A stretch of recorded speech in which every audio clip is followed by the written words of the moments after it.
The blood on Hannah's bare feet wasn't hers. She'd run 3 blocks in nothing but a torn nightgown, her 7-year-old lungs screaming for air she couldn't catch. Behind her, in that apartment parking lot, her mama was dying.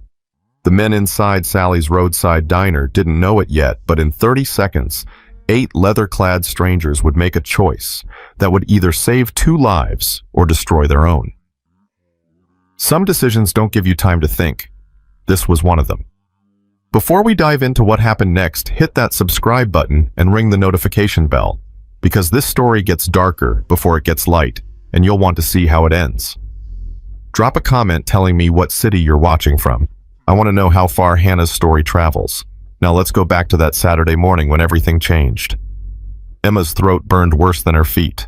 She'd stopped screaming 20 minutes ago, stopped crying 10 minutes after that. Now she just sat watching her parents' car burn black against the sky. The Scorpion riders were gone. The highway was empty, and Emma was 6 years old with nowhere to go. Her bare feet had blistered on the asphalt. She couldn't remember where her shoes went. Everything after the gunshots felt blurry and wrong, like a nightmare she couldn't wake up from. The car had pulled over at dawn. Emma had been half asleep in the back seat, clutching Mr. Hopper's, when her father's voice went tight. "Sarah, they found us." Her mother's hand reached back, squeezed Emma's knee. "Baby, I need you to be very quiet. Can you do that?" Emma nodded. 6 motorcycles surrounded their car, black bikes with yellow Scorpion markings. Men with guns and tattoos and eyes that looked through you instead of at you. The leader had a Scorpion tattooed across his throat. He tapped on her father's window with the barrel of his gun. "Michael Chen, you thought you could testify against us." Her father's hand stayed on the steering wheel. "My daughter's in the car. Whatever this is, let her go first." "Your daughter's the reason we're being nice." The tattooed man smiled. "Could have just shot you through the window, but we're not animals. Please, get out of the car." Emma watched her father step out slowly, hands raised. 2 Scorpions grabbed him, forced him to his knees in the dirt. The tattooed man pressed the gun to her father's head. "You were DEA this whole time, playing outlaw, playing us. I was doing my job, and now you're doing your dying." The gunshot made Emma scream. Her mother lunged for the driver's seat, but another Scorpion caught her by the hair, dragged her out of the car. Emma tried to follow, tried to reach her mother, but rough hands grabbed her instead. "What about the kid?" someone asked. The tattooed man glanced at Emma like she was trash. "Leave her. Desert'll handle it. She saw everything. She's 6. Who's gonna believe her?" He turned away. "Burn the car. Make sure there's nothing left." They threw Emma onto the highway. She crawled toward her mother, but someone kicked her back. "Stay down, kid. This ain't your fight anymore." Emma watched them pour gasoline over the car, over her parents' bodies. The flames rose fast and black, and the smell made her gag. Then the motorcycles roared, and they were gone. Emma sat in the middle of the highway, watching everything she loved turn to smoke. She didn't know how long she'd been sitting there when the new sound came. Different engines. Heavier. More of them. Her heart hammered. Were they coming back? 7 motorcycles crested the hill. Chrome and steel and angel wings painted on the gas tanks. Not black bikes with Scorpions. These were bigger, louder, older. The lead bike stopped 50 feet away. The rider was huge. Gray beard, scarred hands, eyes that had seen things and survived them. He killed his engine and climbed off slowly. "Hey there, little one." His voice came out gentle despite his size. "You hurt?" Emma stared at him. Her voice cracked. "Are you with the Scorpions?" "No, ma'am. We're Hell's Angels." He took another step closer. "My name's Bear. You know what Hell's Angels do?" Emma shook her head. "We protect people." He knelt down, making himself smaller. "Especially kids. Can you tell me your name?" "Emma." "Emma. That's real pretty." Bear's eyes flicked to the burning car, calculating. "Emma, honey, where are your parents?"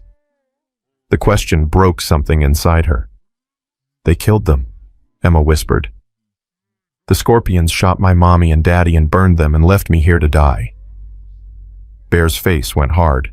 Behind him, the other riders cursed and revved their engines, but Bear stayed focused on Emma. Listen to me. Nobody's going to hurt you again, I promise. Promises don't work. My daddy promised we'd be safe. Your daddy was trying. Sometimes the world's just cruel. Bear held out his hand. But I keep my promises. Always have. You can test me on that. Emma looked at his hand, scarred, calloused, so big compared to hers. If I come with you, will there be water? Bear's jaw tightened. Yeah, a little bit. Water and food and safety. Everything you need. Emma put her hand in his.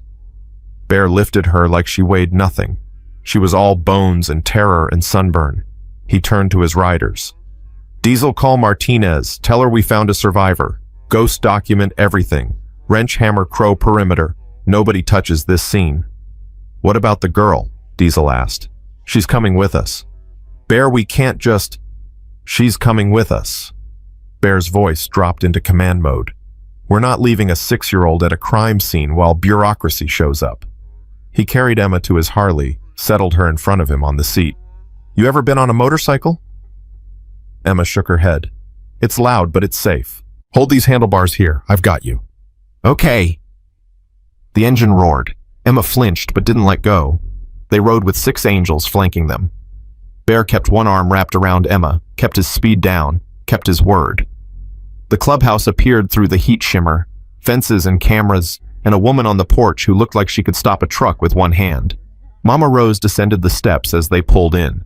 She was built, solid silver hair braided down her back, eyes sharp enough to cut glass. When she saw Emma, her whole face changed. Who's this? Emma Chen, Bear said, helping Emma down.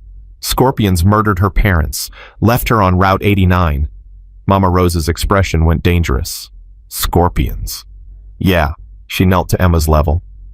Hello, sweetheart. I'm Mama Rose. You hungry? Emma nodded. You like pancakes? Another nod. Then come inside. We'll worry about everything else after you eat. Mama Rose held out her hand. Emma took it. As they walked toward the clubhouse, Mama Rose murmured, You're safe now, little one. Nobody touches our family, and your family now. Inside, Mama Rose sat Emma at the kitchen table and poured cold water into a glass. Emma drank like she'd been lost for days. Slow down, baby. It'll make you sick. Emma forced herself to slow down. Mama Rose started mixing pancake batter. You have kids? Emma asked quietly. Had a daughter once, Emily. She'd be 35 now if she'd lived. What happened? Car accident. Drunk driver. Mama Rose flipped a pancake. That's why I protect the young ones who come through here. I couldn't save Emily, but I can save you. Emma thought about that.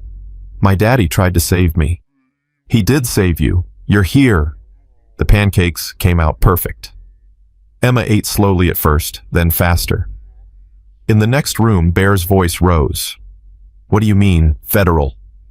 DEA. Jesus. Yeah, we've got the daughter. No, she's not going to CPS yet. Maria, if they killed 2 federal agents, they're hunting loose ends. That kid is the loosest end in Arizona. He came back into the kitchen, face grim. Emma, can I ask about your daddy's job? Emma looked up. He said it was boring. Paperwork. Did people come to your house at weird times? Did you move a lot? Emma's eyes widened. We moved 4 times in 2 years. Mommy didn't like it. Daddy said it was important. Bear exchanged a look with Mama Rose. Emma, your daddy was very brave. He was DEA, a federal agent. He was working to stop bad people. That's why the scorpions hurt him. He lied to me. He was protecting you. The less you knew, the safer you were. But I wasn't safe. Emma's voice broke. They found us anyway. Mama Rose wrapped an arm around her shoulders. Sometimes bad things happen even when good people do everything right. That's not your fault. Emma's tears came silent and exhausted. Bear's phone buzzed. He stepped away, listened, and his whole body went rigid. When he came back, he looked like someone had punched him. Emma, your daddy filed custody papers 3 weeks ago, in case something happened to him. What kind of papers? Papers that said who should take care of you if he died. Bear's voice went rough. He named me. Emma stared. But you never met him. I know, but he investigated us. He knew we were good people. He trusted us to protect you. Bear knelt beside her chair. He left me a letter. It says keep her safe, keep her alive, help her finish what I started. What did he start?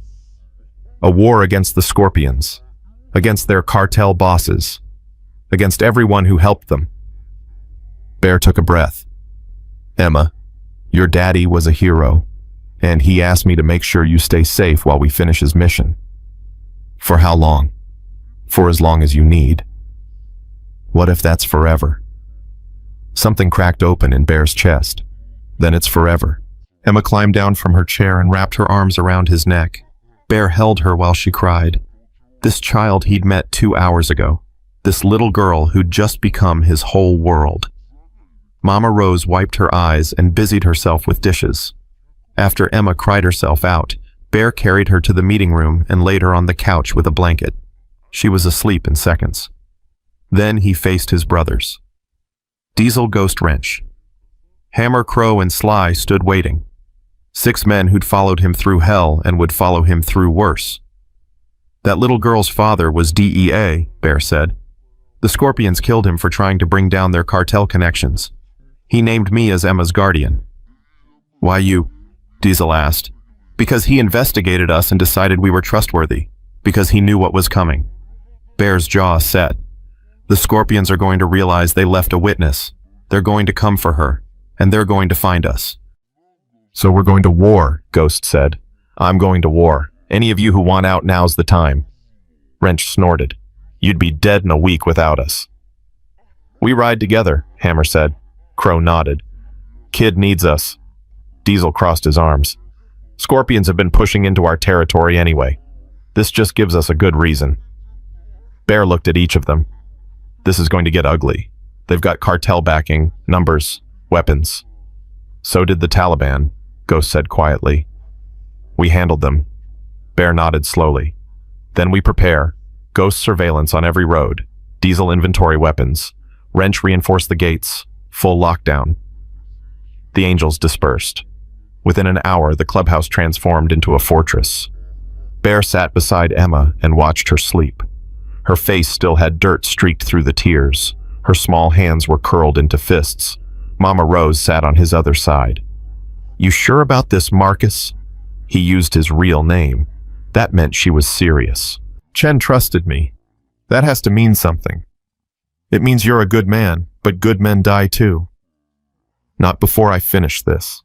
Emma stirred, murmured, opened her eyes. Bear. Right here. I had a bad dream. The Scorpions came back. Bear shifted so she could see his face. Emma, those men are dangerous. They might come looking, but they won't get you. This place is a fortress. These men are warriors, and I don't break promises. My daddy made promises too. Your daddy was one man against an organization. I'm 7 men with military training and a very good reason to win. Bear brushed hair from her face. Your daddy started this war. We're finishing it. How? First, we keep you safe. Second, we find the evidence he hid. Third, we make sure everyone who hurt your family faces justice. What evidence? Bear remembered Chen's letter. Emma knows where, but she doesn't know she knows. When you left your house this morning, did you bring anything, a toy, anything? Emma's face fell. Mr. Hoppers, my rabbit. He was in the car. What's Mr. Hoppers look like? He's gray with floppy ears and button eyes. Daddy sewed his stomach a few weeks ago because it ripped. Bear's heart jumped. Sewed his stomach. Yeah, Daddy said he made him stronger. Bear grabbed his phone. Martinez. The stuffed rabbit in the trunk. I need it. An hour later, Martinez arrived alone. She was 40, sharp-eyed, with presence that commanded respect. She handed Bear an evidence bag with a singed rabbit inside. I shouldn't be doing this. The kid needs something familiar. Martinez's eyes narrowed. You thinking what I'm thinking? That Chen hid something in a toy because it's the last place anyone would look. Yeah. I'm going to pretend I didn't hear that. But Bear, whatever you find, bring it to me. No vigilante justice. And if the book gets more people killed, then we write a new book. Martinez glanced past him. That kid's been through enough. She left. Bear brought the rabbit to Emma. Emma's face lit up for the first time since the desert. Mr. Hoppers. She grabbed him and hugged him tight. Emma, can I see him for a second? She hesitated, then handed him over. Bear examined the rabbit carefully. When he pressed the stomach, he felt something hard beneath the fabric. Did your daddy fix Mr. Hoppers recently? Yeah, a few weeks ago. His stomach was ripped. Bear's pulse hammered. I need to borrow him. I think your daddy put something inside, something important for stopping the bad men. Emma's expression turned serious. Okay, but be careful with him. I promise. Bear took the rabbit to Ghost, who carefully unpicked the stitching. A USB drive fell into his palm. Ghost plugged it into an air-gapped laptop. Military-grade encryption. Whoever made this knew their stuff. The screen filled with files. Financial records, communications, photographs, video footage. A complete dossier on the Scorpion Riders' operations. Their cartel connections, their trafficking routes, their money laundering, and names. Border Patrol agents, state senators, DEA supervisors, federal judges. People who were supposed to protect the innocent had sold out for cartel money. Jesus Christ, Ghost whispered. This goes to the top. Bear stared at the screen, hands clenched. Chen died for this. Sarah died for this. That little girl lost everything for this. What do we do? Bear thought about Martinez's warning. But if corrupt officials reach this high, who could they trust? Make 3 copies. One stays here encrypted. One goes to Martinez. One goes to FBI Internal Affairs in DC anonymously. And then, we wait for the Scorpions to make their move. Because they will. Bear's jaw tightened. When they come, we'll be ready. Over the next 3 days, the Angels prepared. Ghost installed motion sensors. Diesel stockpiled ammunition. Wrench reinforced the gates with steel. Hammer and Crow ran drills. Emma watched everything with wide eyes. Are you building a fort? She asked Bear. Something like that. Because they're coming. Maybe. But we're ready. He knelt to her level. Emma, I've done this before. In Afghanistan. Iraq. Protecting people is what I was trained for. He tapped her chest gently. And you're the most important person I've ever protected. Emma threw her arms around his neck. That night the Angels gathered in the chapel, a small room at the back where they held their most sacred meetings. Emma stood in the center wearing clean clothes, her hair braided. Mama Rose held a small leather vest, child-sized, Hell's Angels insignia stitched across the back. Emma Chen, Bear said formally. You came to us broken. But you're not broken anymore. You're family. Mama Rose slipped the vest onto Emma's shoulders. This vest means you're one of us. It means we protect you. It means no one touches you without going through us first. Bear's voice deepened. It means family. The other Angels stepped forward, each placing a hand on Emma's shoulder. Family is forever, they said together. Emma looked up at Bear, tears shining. Forever. Forever. And Marcus, Bear Williams, ex-Marine Hell's Angel man, who'd survived wars and wounds that never healed, became a father. 2 hours before dawn on the 4th day, Ghost's voice cracked over the radio. They're here. 12 bikes, coming in fast. The clubhouse erupted into controlled chaos. Bear ran to Emma's room. Emma, wake up. We need to move. She woke instantly, fear sharp in her eyes. They're here. Yeah, remember what we practiced? He handed her a small silver whistle. You stay in the communications room with Ghost. Don't come out for anything. If I tell you to blow that whistle, you blow it loud as you can. Understand? Emma nodded, clutching the whistle. Bear carried her to the communications room, reinforced steel, no windows, 1 door. Ghost was already monitoring screens. 12 hostiles, all armed, spreading out to surround us. Making sure we don't run. Bear set Emma down gently. Stay with Ghost. no matter what you hear. What if something happens to you? Bear cupped her face in his hands. Then Ghost gets you out, but nothing's happening to me. I promise. He kissed her forehead and left. Outside, the Scorpions had cut the power. Emergency lights kicked in. Bear grabbed his rifle and moved to his position. Through the window, he saw them advancing. 12 men in formation, weapons drawn. The tattooed leader stood at the front. The same man who'd killed Chen and Sarah. "We know the kid's in there. Send her out and we'll let you walk," Bear's voice boomed back. "You killed 2 federal agents and left a 6-year-old in the desert. You think we're handing her over? She's a loose end. Then you should have thought of that before you murdered her parents." Bear chambered around. "You want her? Come take her." The Scorpions opened fire. Bullets shattered windows, punched through walls, ricocheted off steel reinforcements. The Angels returned fire with precision. Controlled bursts, making every shot count. Diesel dropped 2 Scorpions at the east fence. Wrench's traps took out 3 more. But the Scorpions kept coming. In the communications room, Emma huddled under the desk, hands over her ears. Ghost worked the radios. "Diesel, you've got 2 flanking south. Wrench, reinforce the back." The battle raged 30 minutes. The Scorpions tried 3 different breaches. Each time the Angels pushed them back. But they were outnumbered. Running low on ammunition, Bear made his decision. "Emma, you hear me?" Her voice came back small. "I hear you." "Remember the whistle?" "Yes." "Blow it now, loud as you can." Emma lifted the silver whistle to her lips and blew. The sound cut through gunfire, sharp, clear, unmistakable. Within 60 seconds, sirens wailed. Within 2 minutes, FBI tactical units swarmed the compound. The Scorpions, caught between Angels and federal agents, tried to run. They didn't make it. The tattooed leader took a bullet to the leg and went down screaming. The others surrendered or died trying. When the shooting stopped, Bear ran to the communications room. Emma sat exactly where he'd left her, still clutching the whistle. "Is it over?" Bear lifted her into his arms. "Yeah, a little bit. It's over." But it wasn't. Not yet. Because in the evidence taken from the Scorpions that night, Martinez found encrypted communications with the same corrupt officials named in Chen's files. The investigation exploded outward. Arrests swept 6 states. Senators resigned.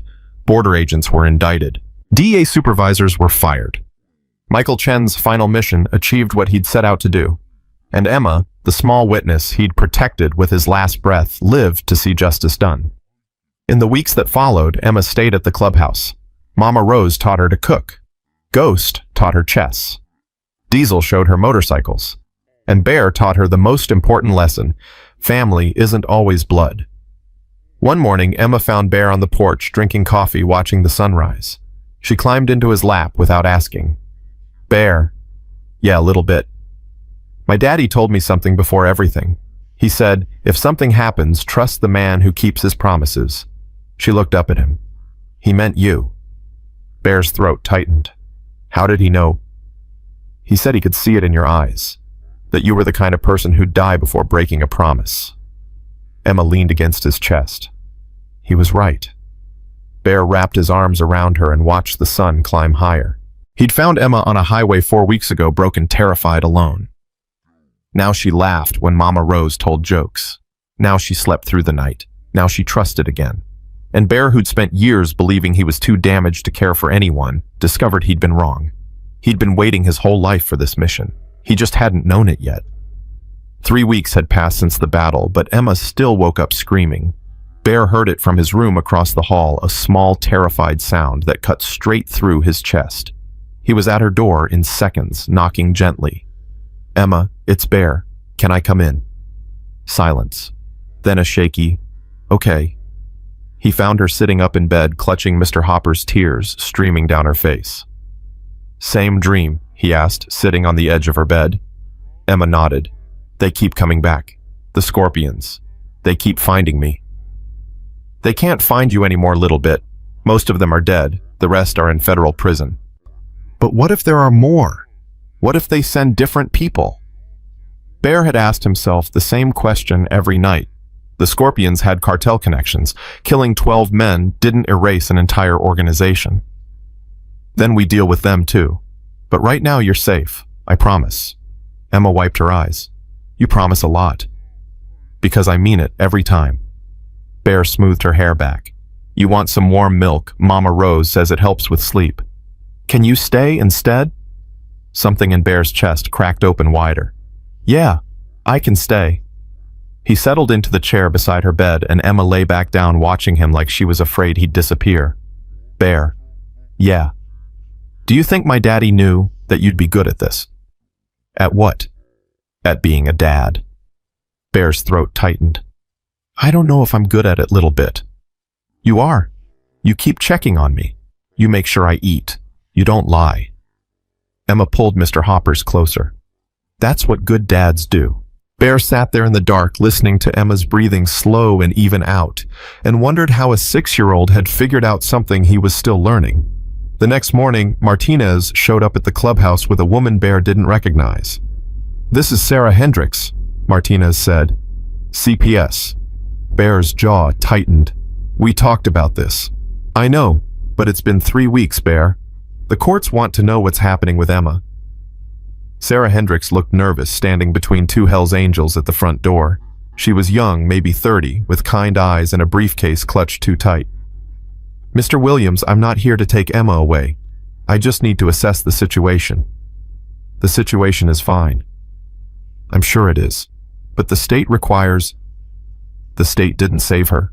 We did. Bear crossed his arms. Her father named me guardian. That should be enough. Martinez stepped between them. Bear let her do her job. If everything's good, she documents it and leaves. That's it. Bear wanted to argue. Wanted to tell them both to get the hell off his property. But Emma was watching from the kitchen doorway and he'd promised her stability. Fine, but Mama Rose stays with her the whole time. Sarah Hendricks nodded quickly. Of course. She spent 2 hours at the clubhouse, talked to Emma in the kitchen while Mama Rose made cookies, checked Emma's room, asked questions about meals and bedtime and school. Emma answered everything honestly, too honestly. Do I feel safe here? Yeah. Bear stopped the bad men. He keeps his promises. Does anyone hurt you? No. Mama Rose hugs too tight sometimes, but that's not hurting. What about Mr. Williams? Does he ever get angry? Emma thought about it. Once. When Wrench said a bad word in front of me, Bear made him do push-ups until he apologized. Sarah Hendricks looked at Bear with something close to amusement. When she finished, she pulled Bear aside. Mr. Williams' Emma is thriving here. She's eating well, sleeping reasonably, showing attachment to you and the others.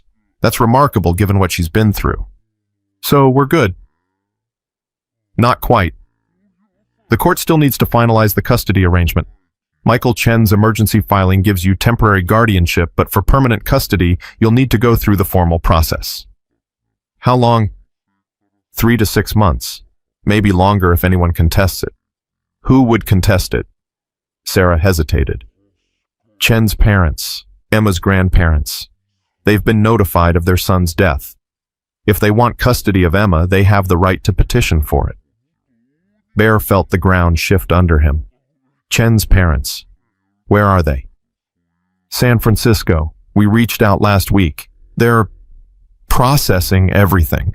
Martinez touched Bear's arm. We'll deal with it if it comes up. For now, focus on Emma. After they left, Bear sat on the porch steps trying to breathe through the panic. Mama Rose sat down beside him. You're spiraling. Emma's grandparents could take her. They could. Or they might not want to. You can't control everything, Marcus. Chen trusted me with her, not them, me. Then trust that there's a reason for that. Mama Rose squeezed his shoulder. You're doing good work here.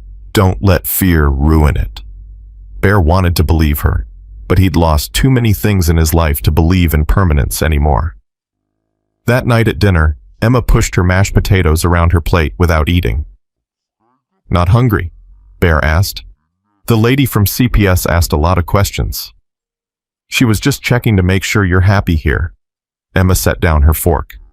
Am I going to have to leave? No. But she said something about courts and custody. That sounds like leaving. Bear exchanged a look with Mama Rose. They'd tried to keep the legal complications away from Emma, but the kid was too smart. Emma, your daddy named me as your guardian. That means I'm responsible for you, but the courts have to make it official. Bear reached across the table, took her small hand in his. I'm not letting anyone take you away. You understand? Not courts, not CPS, not anyone. What if my grandparents want me? So she'd heard that part too. Do you remember your grandparents? Bear asked carefully.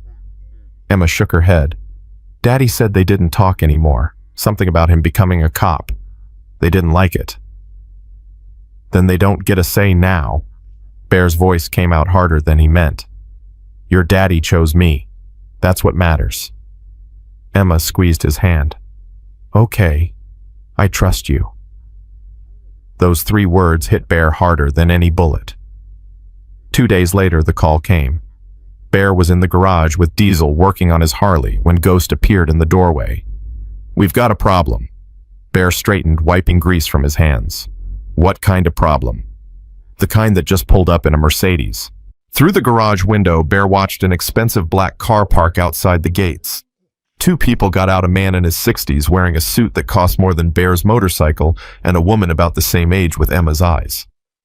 Chen's parents. Bear's stomach dropped. He walked out to meet them, Diesel and Ghost flanking him. The Angels didn't do intimidation on purpose, but 7 bikers standing in formation sent a message anyway. The man spoke first. Are you Marcus Williams? I am. I'm Richard Chen. This is my wife, Margaret. We're Emma's grandparents. Up close, Margaret looked devastated. Her eyes were red-rimmed, her hands shaking despite her expensive clothes. We'd like to see our granddaughter, she said quietly. Bear kept his voice neutral. Emma's inside. She's having lunch. We'd like to see her now. With respect, Mrs. Chen, Emma's been through hell. She doesn't know you. Springing you on her without warning could be traumatic. Richard's face darkened. We're her family. We have every right. Her father had the right to choose her guardian. He chose me. Our son was murdered. We're grieving, and you're keeping our only grandchild from us. Margaret's voice broke. Please, we just want to see her. Bear looked at Margaret's face, the same devastation he saw in Emma's eyes every morning, and felt his resolve crack. Wait here. I'll ask Emma if she wants to meet you. But if she says no, you leave. Understood? Richard started to argue, but Margaret touched his arm. Understood. Bear found Emma in the kitchen with Mama Rose eating grilled cheese. Emma, I need to talk to you about something. Emma looked up, read his expression, and her face went cautious. What's wrong? Your grandparents are here. Your daddy's parents. They want to meet you. Emma's sandwich dropped to her plate. Why?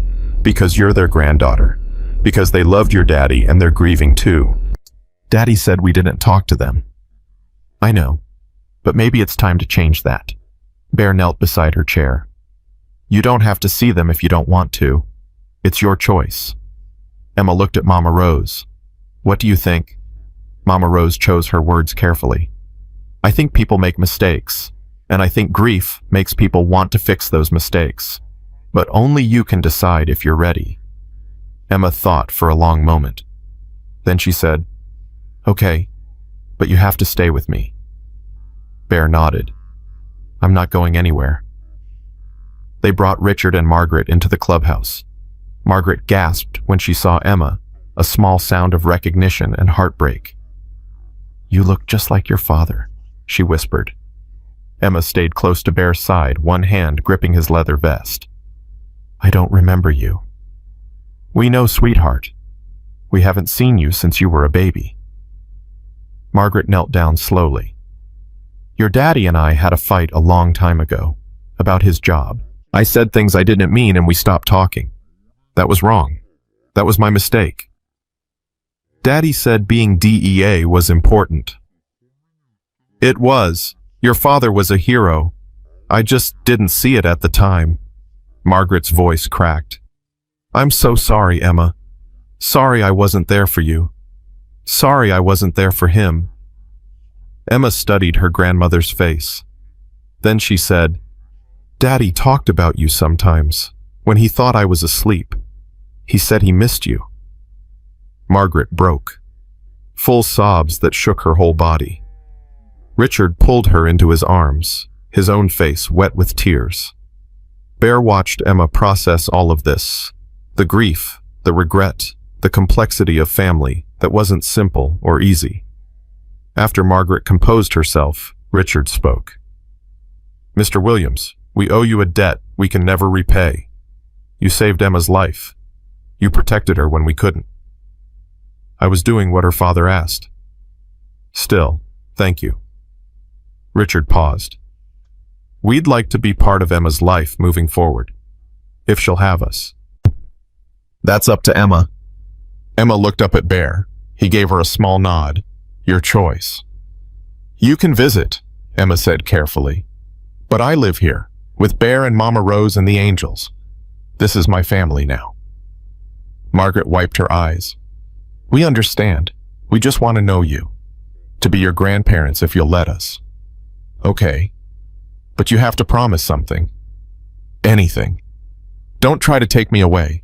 I've lost too many people already. I can't lose Bear too."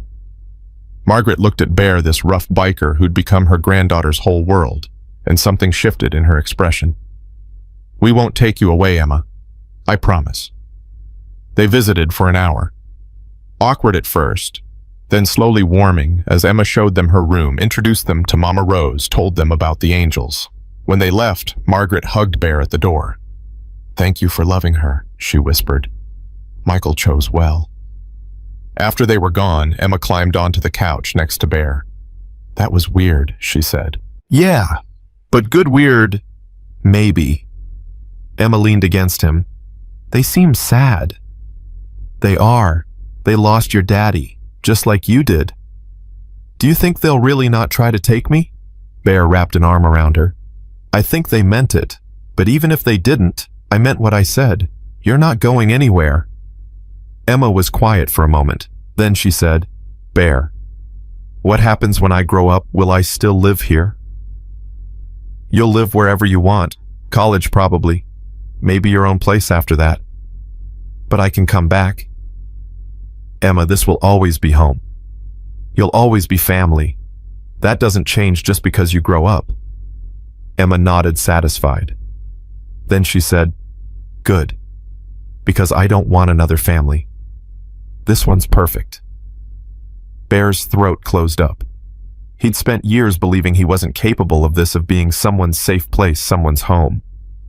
But Emma had seen something in him that he'd never seen in himself. Maybe Chen had seen it too. The next week, Martinez came by with news. "The FBI wants Emma to testify." Bear's blood went cold. "Absolutely not. Hear me out. The evidence from Chen's USB drive is solid, but defense attorneys are going to argue it was manufactured. Emma's testimony puts a human face on what happened, makes it real. She's 6 years old. You want to put her on a witness stand in front of the people who murdered her parents. In front of a grand jury first. Closed proceedings. No defense attorneys. Just Emma telling her story to a panel of jurors." "No." Martinez sighed. "I knew you'd say that. But Bear, this is bigger than Emma. This is taking down corrupt officials who've been selling out federal agents for years. Chen died for this. Don't let his death be meaningless. His death won't be meaningless. His daughter is alive because of the evidence he gathered. That's enough." "Is it? What about the next agent who gets sold out? The next family destroyed?" Martinez leaned forward. "Emma's testimony could save lives." Bear wanted to argue, wanted to throw Martinez out of the clubhouse, but she was right, and he knew it. "I need to talk to Emma. She's 6. She's 6, but she's not stupid, and I won't make this decision without her." That night, Bear sat Emma down in the chapel, just the two of them. "Emma, I need to ask you something important, and I need you to be honest with me." Emma's face went serious. "Okay. The FBI wants you to talk to a jury, to tell them what you saw the day the Scorpions hurt your parents." Bear took her hands. "It would help put bad people in prison, but it would also mean talking about that day again, remembering things you probably want to forget." Emma's hands trembled in his. "Would I have to see the Scorpions again? No, they're already in prison. This would be about the other bad people, the ones who helped them. The ones on Daddy's list. Yeah. Emma thought about it for a long time. Then she said, if I don't talk, do the bad people go free? Maybe, probably some of them. And they could hurt more people. Yeah. Emma's jaw set a look Bear had seen before. The look of someone making a hard choice because it was the right one. Then I'll do it. For Daddy. Bear pulled her into his arms. You don't have to be brave all the time, little bit. You're brave. Daddy was brave. I can be brave too. 2 weeks later, they drove to Phoenix for Emma's grand jury testimony. Bear insisted on coming and Martinez didn't fight him on it. Ghost and Diesel came too, flanking them like bodyguards. Emma wore the dress Mama Rose had bought her, blue with white flowers, and carried Mr. Hoppers for courage. In the courthouse hallway, Emma gripped Bear's hand so tight it hurt. What if I forget what to say? You just tell the truth. That's all they need. What if I cry? Then you cry. That's okay too. A bailiff called Emma's name. Bear started to follow, but Martinez stopped him. Only Emma goes in. Those are the rules. She's 6. I'll be with her. I promise she's safe. Bear knelt down to Emma's level. You've got this, little bit. Just tell them what happened. Tell them about your daddy. Tell them the truth. Emma nodded, trying to be brave. Then she wrapped her arms around Bear's neck and whispered, Don't leave. I'm right here, right outside this door. The second you're done, I'm right here. Emma took a deep breath, squeezed Mr. Hoppers, and walked into the grand jury room with Martinez. Bear paced the hallway for 45 minutes. Ghost tried to get him to sit. Diesel offered him coffee. He ignored them both. When the door finally opened, Emma walked out with red eyes, but her head held high. She ran straight to Bear, and he caught her, lifting her into his arms. How'd it go? I told them everything. About the desert. About the scorpions. About Daddy's rabbit. Emma pulled back to look at his face.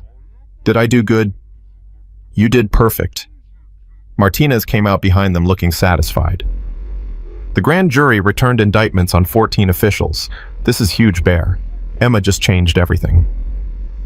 But Bear wasn't thinking about indictments or justice. He was thinking about the little girl in his arms, who'd just relived the worst day of her life because it was the right thing to do. Let's go home, he said quietly. On the drive back, Emma fell asleep in the back seat, exhausted. Ghost glanced at Bear in the rearview mirror. You know Chen's parents are going to petition for custody now, right now, that the immediate danger's over. Let them try. Bear, they're her grandparents. They're blood. And they're rich, educated, stable. And I'm the one she calls for when she has nightmares. Bear's voice went hard. I'm the one she trusts. I'm the one Chen chose. That has to count for something. I hope you're right. But 2 days later, the petition arrived. Richard and Margaret Chen were suing for full custody of Emma Chen, citing their relationship as grandparents and their ability to provide a stable, traditional home environment. Bear read the legal documents 3 times, feeling his world crack apart. Mama Rose found him on the porch that night holding the papers. You going to fight it? She asked. With everything I've got. Good, because that little girl needs you. What if the court doesn't see it that way? What if they look at me, ex-Marine with PTSD, biker living in a clubhouse, and decide Emma deserves better? Then the court's wrong. Mama Rose sat beside him. Marcus, I've known you 15 years. I've seen you at your worst and your best. And this, what you're doing with Emma, this is your best. Don't let some judge tell you otherwise. Bear wanted to believe her, but he'd been in enough courtrooms to know that good intentions didn't always win. The custody hearing was set for 6 weeks out. Bear hired the best lawyer he could afford, a woman named Patricia Valdez, who specialized in complex custody cases. I'll be honest with you, Mr. Williams, she said at their first meeting. This is going to be difficult. The Chens have significant advantages. Wealth, social standing, a traditional family structure. What do I have? Emma's father's explicit wishes. Your actions saving and protecting Emma. And if Emma expresses a preference for staying with you that carries weight. She's 6. Does the court care what she wants? More than you'd think. especially at her age, old enough to articulate feelings, young enough that her preferences seemed genuine rather than manipulated. Patricia leaned forward. But Bear, you need to understand something. This case is going to get ugly. The Chen's attorneys will dig into your past, your military service, your motorcycle club. They'll try to paint you as dangerous. I am dangerous when I need to be. That's not the answer a judge wants to hear. Bear met her eyes. I saved that little girl's life. I've given her a home, stability, love. I've kept every promise I made to her and to her father. If that's not good enough, then the system's broken. Patricia smiled slightly. Hold on to that conviction. You're going to need it. That night, Bear sat Emma down and tried to explain what was happening. Your grandparents want you to live with them. Emma's face went pale. But I live here. I know, and I'm fighting to keep it that way. But there's going to be a court hearing. A judge is going to decide what's best for you. I decide what's best for me. I want to stay here. You might have to tell the judge that. Emma's hands clenched into fists. Then I'll tell him. I'll tell him you're my family and I'm not leaving. Bear pulled her close. Whatever happens, Emma, I need you to know something. I'm not giving up. I'm not walking away. Even if the court says you have to live with your grandparents, I'll still be here. Still be part of your life. You understand? That's not good enough. I want to stay here forever. I know, little bit. I know. The weeks leading up to the hearing were tense. Richard and Margaret visited twice more, and each time Emma was polite but distant. She answered their questions, showed them her schoolwork, but never relaxed the way she did with Bear and the Angels. Margaret noticed. She doesn't trust us, she said to Bear during one visit. She doesn't know you. And whose fault is that? Margaret's voice broke. I lost years with my son because I was too stubborn to apologize. Now I'm losing my granddaughter for the same reason. You're not losing her. You're trying to take her from the only family she has left. We're her family too. Then act like it. Bear kept his voice level. Being family means putting Emma first. Not your guilt. Not your grief. Emma. Margaret stared at him for a long moment. Then she said, You really love her, don't you? More than anything. So do we. Then let her stay where she's happy. Margaret didn't answer. She and Richard left shortly after, and Bear knew the hearing would go forward. The night before the custody hearing, Emma couldn't sleep. Bear found her sitting at the kitchen table at 2 a.m, drawing pictures with crayons. Hey, little bit, what are you doing up? Drawing you a picture, in case I have to leave tomorrow. Bear's heart shattered. Emma. It's okay. I know you'll try your best. But if the judge says I have to go, I want you to have something to remember me by. Bear sat down beside her and looked at the drawing.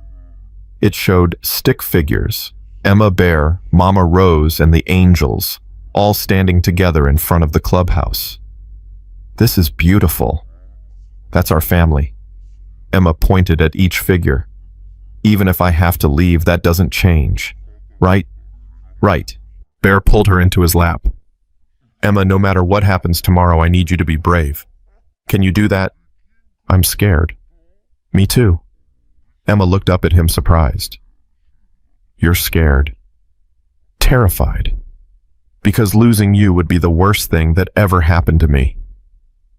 Emma hugged him tight. Don't worry, Bear. I'll tell the judge. I'll make him understand. The next morning, they drove to the courthouse. Emma wore her blue dress and her Hell's Angels vest. Bear tried to get her to leave the vest at home, but she refused. This is who I am now. The judge should see that. Patricia met them in the hallway, took one look at Emma's vest and winced, but she didn't say anything. The courtroom was smaller than Bear expected. Judge Catherine Morrison presided, a woman in her 50s with sharp eyes and a no-nonsense expression.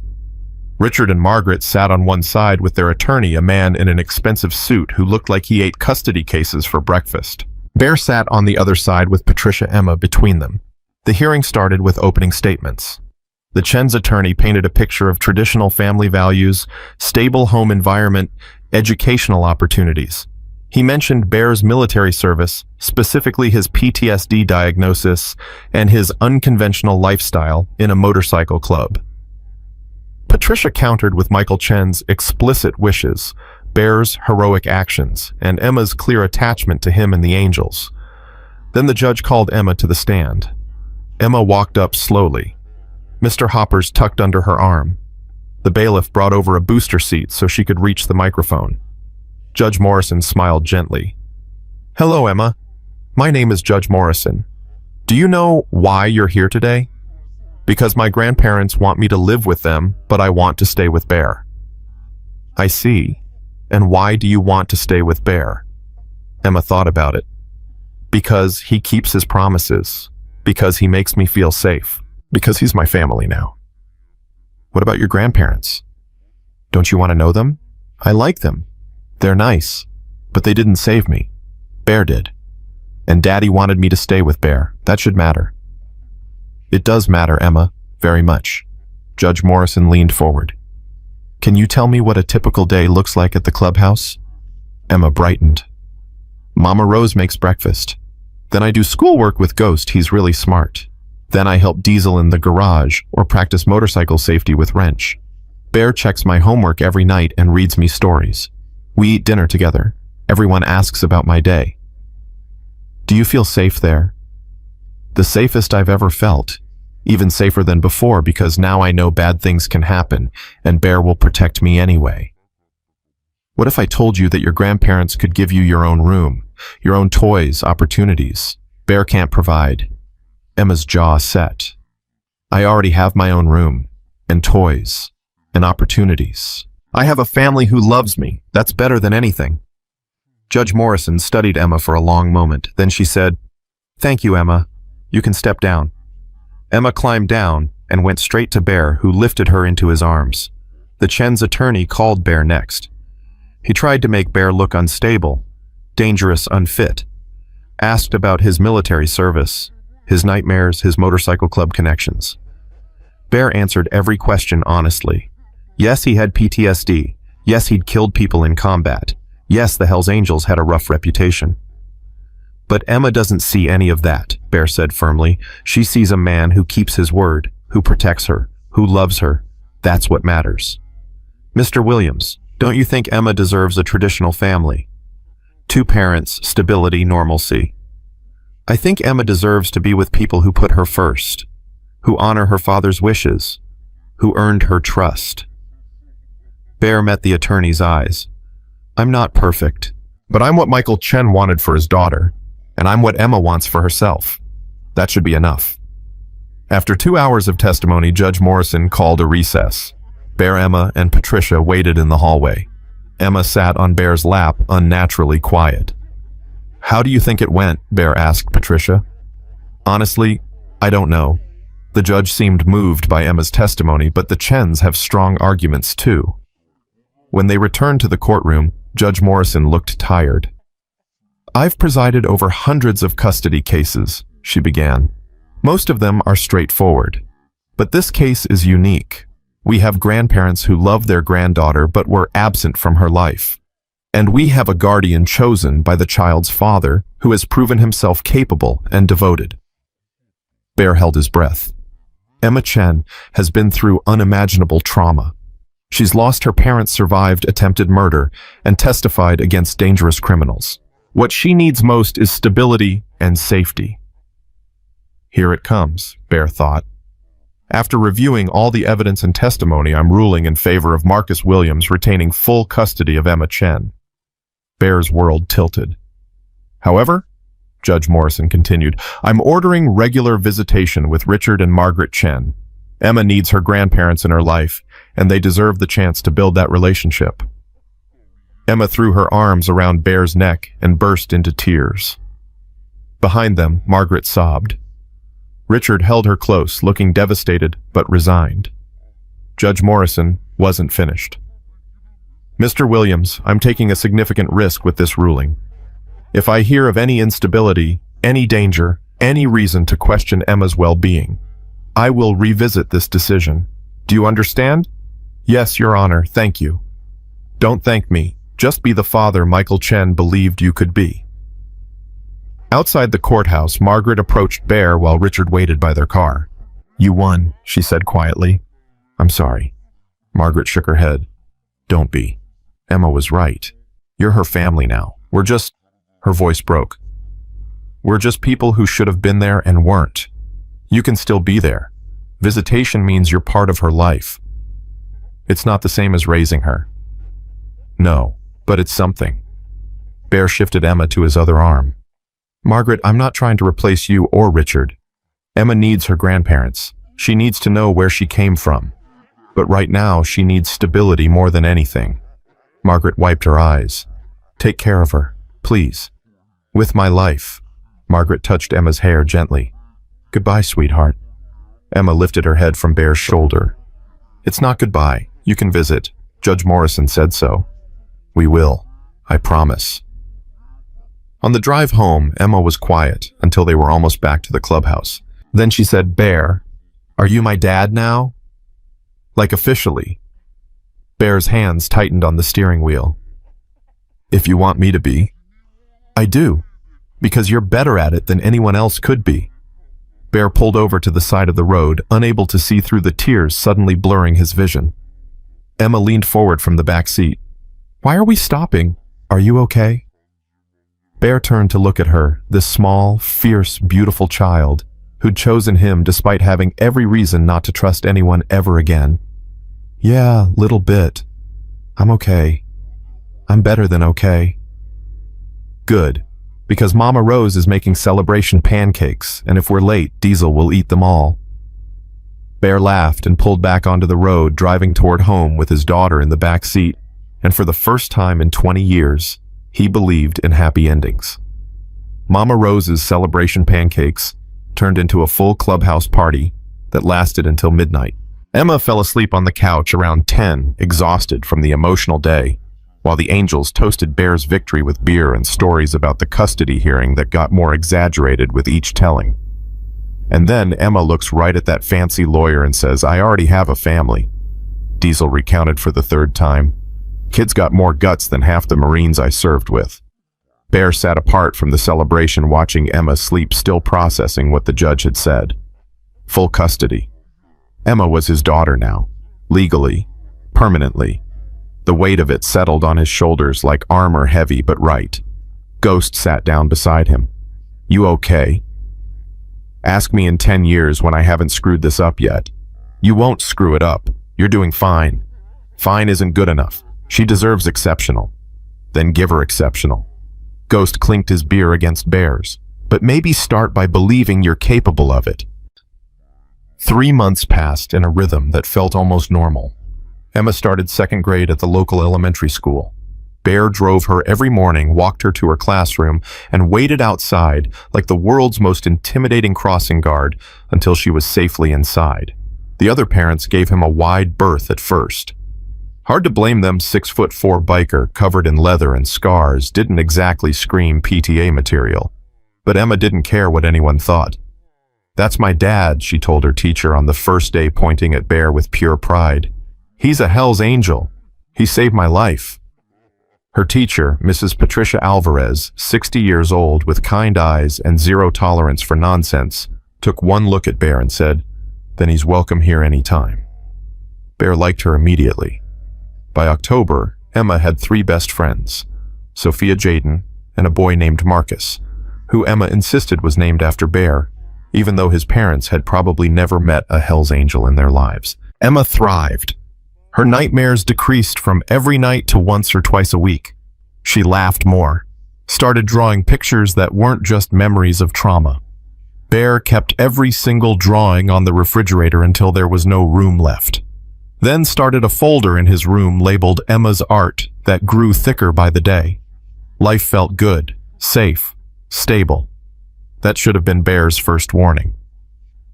The call came on a Tuesday night in late October. Bear was helping Emma with homework, second grade math, that somehow felt harder than anything he'd done in the Marines when his phone rang. Martinez, at 9 p.m. Bear's stomach dropped. I need to take this. Keep working on problem 7. He stepped into the hallway. Martinez, what's wrong? How do you know something's wrong? Because you don't call at 9 p.m. to chat. Martinez sighed. We've got a situation. One of the Scorpions who went to prison, guy named Victor Reyes, just made bail. That's impossible. He was charged with conspiracy to murder federal agents. His lawyer found a technicality. Reyes wasn't at the actual murders, just connected to the organization. Judge granted bail with an ankle monitor. Bear's blood went cold. Victor Reyes is the Scorpion's second in command. He ran their cartel operations. I know. And you're telling me he's out as of 4 hours ago. Bear, I don't think he's a direct threat to Emma. You don't think that's not good enough. But I wanted you to be aware. His bail conditions prohibit contact with anyone connected to the case, including Emma. If he comes anywhere near her, he goes straight back to prison. If he comes anywhere near her, he won't make it back to prison. Bear, don't. I'm not making threats. I'm stating facts. That man was part of the organization that murdered Emma's parents. You expect me to just hope he follows bail conditions? Martinez was quiet for a moment. What do you want me to do? I can't throw him back in prison just because you're worried. Yes, you can. Find another charge. Find something. It doesn't work like that. Then make it work like that. Bear's voice went hard. Because if something happens to Emma, because you let that man walk, I will never forgive you. He hung up before Martinez could respond. Back in the kitchen, Emma looked up from her homework. Who was that? Just Martinez checking in. Is everything okay? Bear forced a smile. Everything's fine, little bit. How's problem 7 coming? Emma showed him her work, but Bear barely saw it. His mind was calculating threats, strategies, contingencies. Victor Reyes was out. That changed everything. After Emma went to bed, Bear called an emergency meeting in the chapel. All 6 angels showed up within 20 minutes, Diesel, Ghost Wrench, Hammer Crow, and Sly. They knew Bear's tone well enough to know this wasn't optional. Victor Reyes made bail. The room erupted. That's bullshit. How is that even possible? We need to... Bear held up a hand for silence. I know, but it is what it is. Martinez says his bail conditions keep him away from Emma, but I'm not trusting paperwork to keep my daughter safe. What do you want to do? Diesel asked. Full security protocol. Ghost, I want surveillance, expanded cameras on every approach to the clubhouse and Emma's school. Diesel, Wrench, you're on rotating guard duty. Someone's watching Emma every second she's not with me. What about school? Crow asked. We can't exactly stand guard in a second-grade classroom. No, but I can sit in the parking lot all day. And I will. Mama Rose spoke from the doorway. Bear hadn't noticed her arrive. Marcus, you're going to drive yourself crazy. Better crazy than careless. Reyes is one man. You're treating this like an invasion. One man is all it takes. Bear met her eyes. I won't lose her, Rose. I can't. Mama Rose softened. Then we do this smart, not paranoid. Emma's already been through enough. Don't make her live in fear again. Bear knew she was right. But knowing and accepting were different things. For 2 weeks, Bear maintained the security protocols without telling Emma why. She noticed the changes, Ghost suddenly taking her to school some mornings, Diesel or Wrench always nearby when she played outside, Bear more tense than usual. But she didn't ask questions. Maybe she didn't want to know. Then on a Friday afternoon, everything went wrong. Emma's school called at 2:45 p.m. Bear was in the garage working on his Harley when his phone rang. Mr. Williams, this is Principal Davidson. There's been an incident. Bear's heart stopped. What kind of incident is Emma hurt? Emma's fine, but there was a man outside the school fence during recess. He was watching the children. When a teacher approached, he left quickly. Emma identified him as someone she recognized. From where? She said he was one of the Scorpions. Bear was on his bike in 30 seconds. He made the 15-minute drive in 8, breaking every traffic law in Arizona. His phone rang twice. Martinez probably, but he ignored it. The school was on lockdown when he arrived. Police cars in the parking lot. Parents clustered by the entrance, worried and confused. Bear pushed through them, heading straight for the office. A uniformed officer tried to stop him. Sir, I need you to... That's my daughter in there, move. Something in Bear's voice made the officer step aside. Inside, Bear found Emma sitting in the principal's office with Mrs. Alvarez and Martinez, who must have broken traffic laws too to get here so fast. Emma saw Bear and ran to him. He caught her, lifted her, held her so tight, she squeaked. "I'm okay," she said into his shoulder. "I promise I'm okay." Bear pulled back to look at her face. No tears, no visible fear. Just Emma being brave again when she shouldn't have to be. "Tell me what happened." "We were at recess. I was playing with Sophia on the swings, and I saw him watching us through the fence." "Who?" "The man from the desert. Not the leader with the tattoo, he's dead, but one of the others. He was there when they killed Mommy and Daddy." Bear's vision went red around the edges. Martinez stepped forward. "Bear, we've got units searching the area. We'll find him."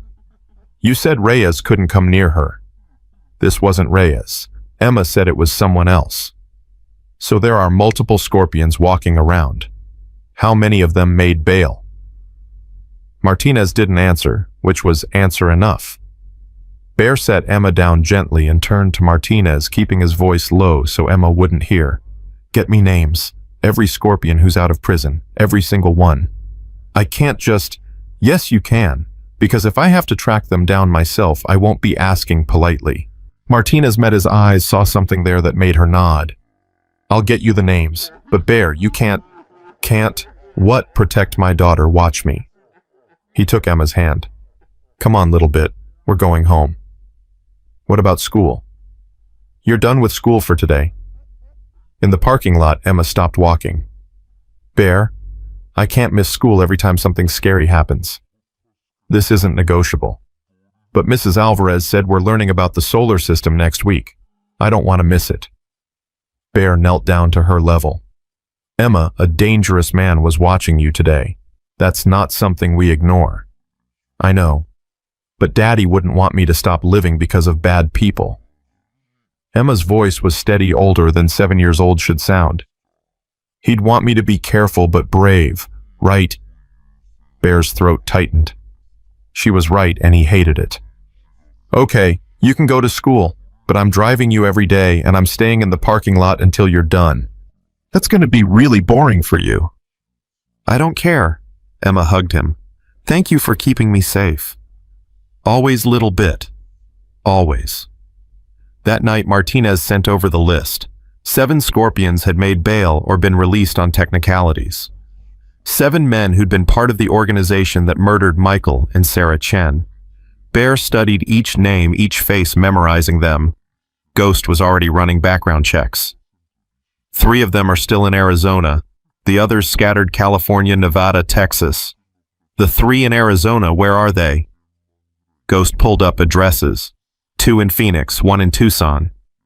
And the one Emma saw today matches the description of Carlos Mendez, low-level enforcer. Did time for assault, got out 6 weeks ago on parole. Bear's jaw clenched. Find him. Bear, if you're thinking what I think you're thinking, I'm not thinking anything. I just want to know where he is. Ghost didn't look convinced, but he didn't argue. By midnight, he had an address. Carlos Mendez was staying at a motel in Phoenix, 40 miles from Emma's school. Bear grabbed his jacket. "Where are you going?" Diesel asked. "For a ride. At midnight. I need to clear my head." Diesel stood. "Then I'm coming with you." "No. Brother, whatever you're planning." "I'm not planning anything. I'm going for a ride, alone." Bear left before anyone could follow. The motel was a dump on the outskirts of Phoenix. Cracked parking lot, flickering neon sign, the kind of place people stayed when they didn't want to be found. Carlos Mendez's bike was parked outside room 117. Bear sat on his Harley across the street for 20 minutes, watching the window, thinking about Emma's face when she'd said, "He was there when they killed Mommy and Daddy." This man had stood by while a 6-year-old watched her parents die. This man had left Emma in the desert to die. And now this man was watching her at school. Bear's hands clenched on his handlebars. He could end this right now. One visit. One conversation. Make it clear that coming near Emma again would be the last mistake Carlos Mendez ever made. But then Bear remembered the custody hearing. Judge Morrison's warning. If I hear of any instability, any danger, any reason to question Emma's well-being, I will revisit this decision. If Bear went into that motel room, he wouldn't come out the same man, and Emma would pay the price. Bear started his engine and drove home. When he walked into the clubhouse at 2 a.m., Mama Rose was waiting in the kitchen with coffee. "You went to see him."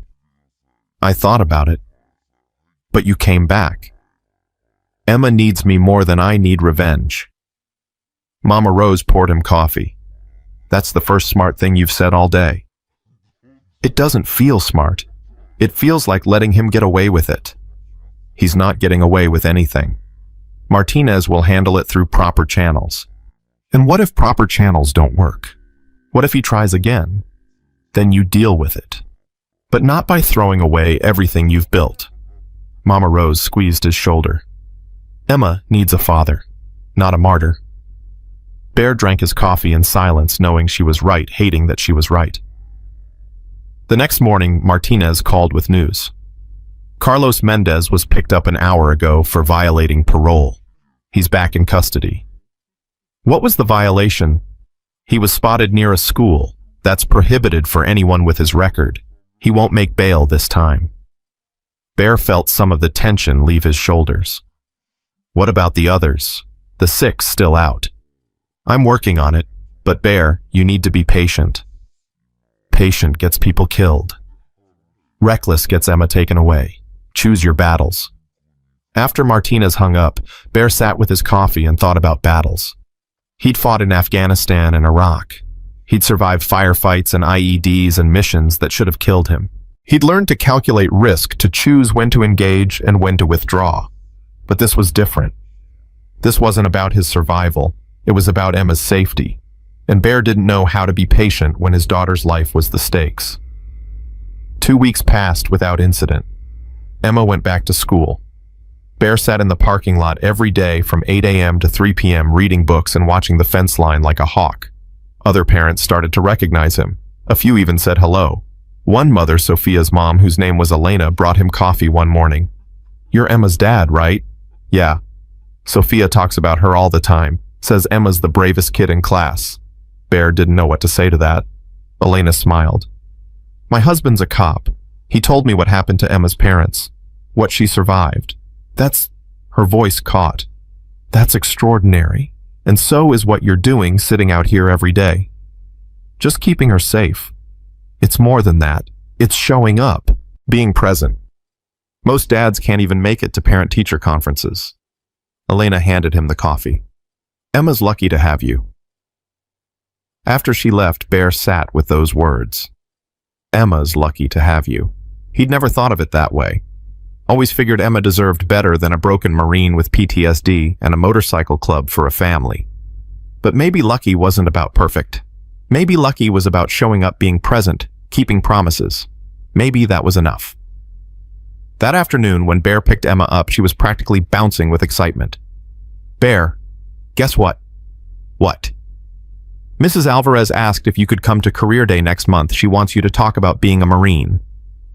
Bear's first instinct was to say no. Standing in front of a classroom full of 7-year-olds talking about his military service sounded like a nightmare. But Emma was looking at him with so much hope. "You want me to do that?" "Yes. I told everyone my dad was a hero, and now they can hear about it." "My dad." She'd said it so naturally, like it was just a fact. "Okay," Bear said. "I'll do it." Emma threw her arms around him right there in the school parking lot, and Bear decided that maybe facing a room full of second graders wasn't the worst thing in the world. That night, Emma had another nightmare. Bear heard her crying and went to her room, finding her tangled in blankets and calling for her mother. "Emma, wake up. You're dreaming." Emma's eyes opened, wild and disoriented. "Mommy, I'm here. It's Bear. You're safe." Emma's face crumpled. "I dreamed Mommy was calling for me, but I couldn't find her. I kept running and running, but she was gone." Bear gathered her into his arms. "I know, little bit. I know. Why do I still dream about her? It's been almost a year. Shouldn't it stop? Grief doesn't work like that. Sometimes it hits you when you least expect it. Emma was quiet for a moment. Then she said, "Do you think Mommy and Daddy know that I'm okay now that you're taking care of me?" Bear's throat closed up. "Yeah, I think they know." "Do you think they're mad? I'm happy sometimes, like I'm forgetting them." "No, sweetheart. They're not mad. Parents want their kids to be happy. That's all they ever want." Emma leaned against his chest. "I miss them. I know. But I'm glad I have you." "I'm glad I have you too." Bear stayed with Emma until she fell back asleep, then sat in her room for another hour, making sure the nightmares didn't come back. 3 days before Thanksgiving, Richard and Margaret Chen called. "We'd like to have Emma for the holiday," Richard said, "if that's acceptable." Bear's first instinct was to say no, but the custody agreement gave them visitation rights, and Thanksgiving fell within that window. "Let me talk to Emma." He found her in the living room doing homework with Ghost's help. "Emma, your grandparents want you to spend Thanksgiving with them." Emma looked up surprised. "In San Francisco?" "Yeah. But what about Thanksgiving here? Mama Rose always makes turkey." "She can make turkey when you get back." Emma thought about it. "Do I have to go?" "No, but they're your family. They want to spend time with you." "You're my family too. Can you come?" Bear hadn't considered that possibility. "I don't think they invited me, little bit."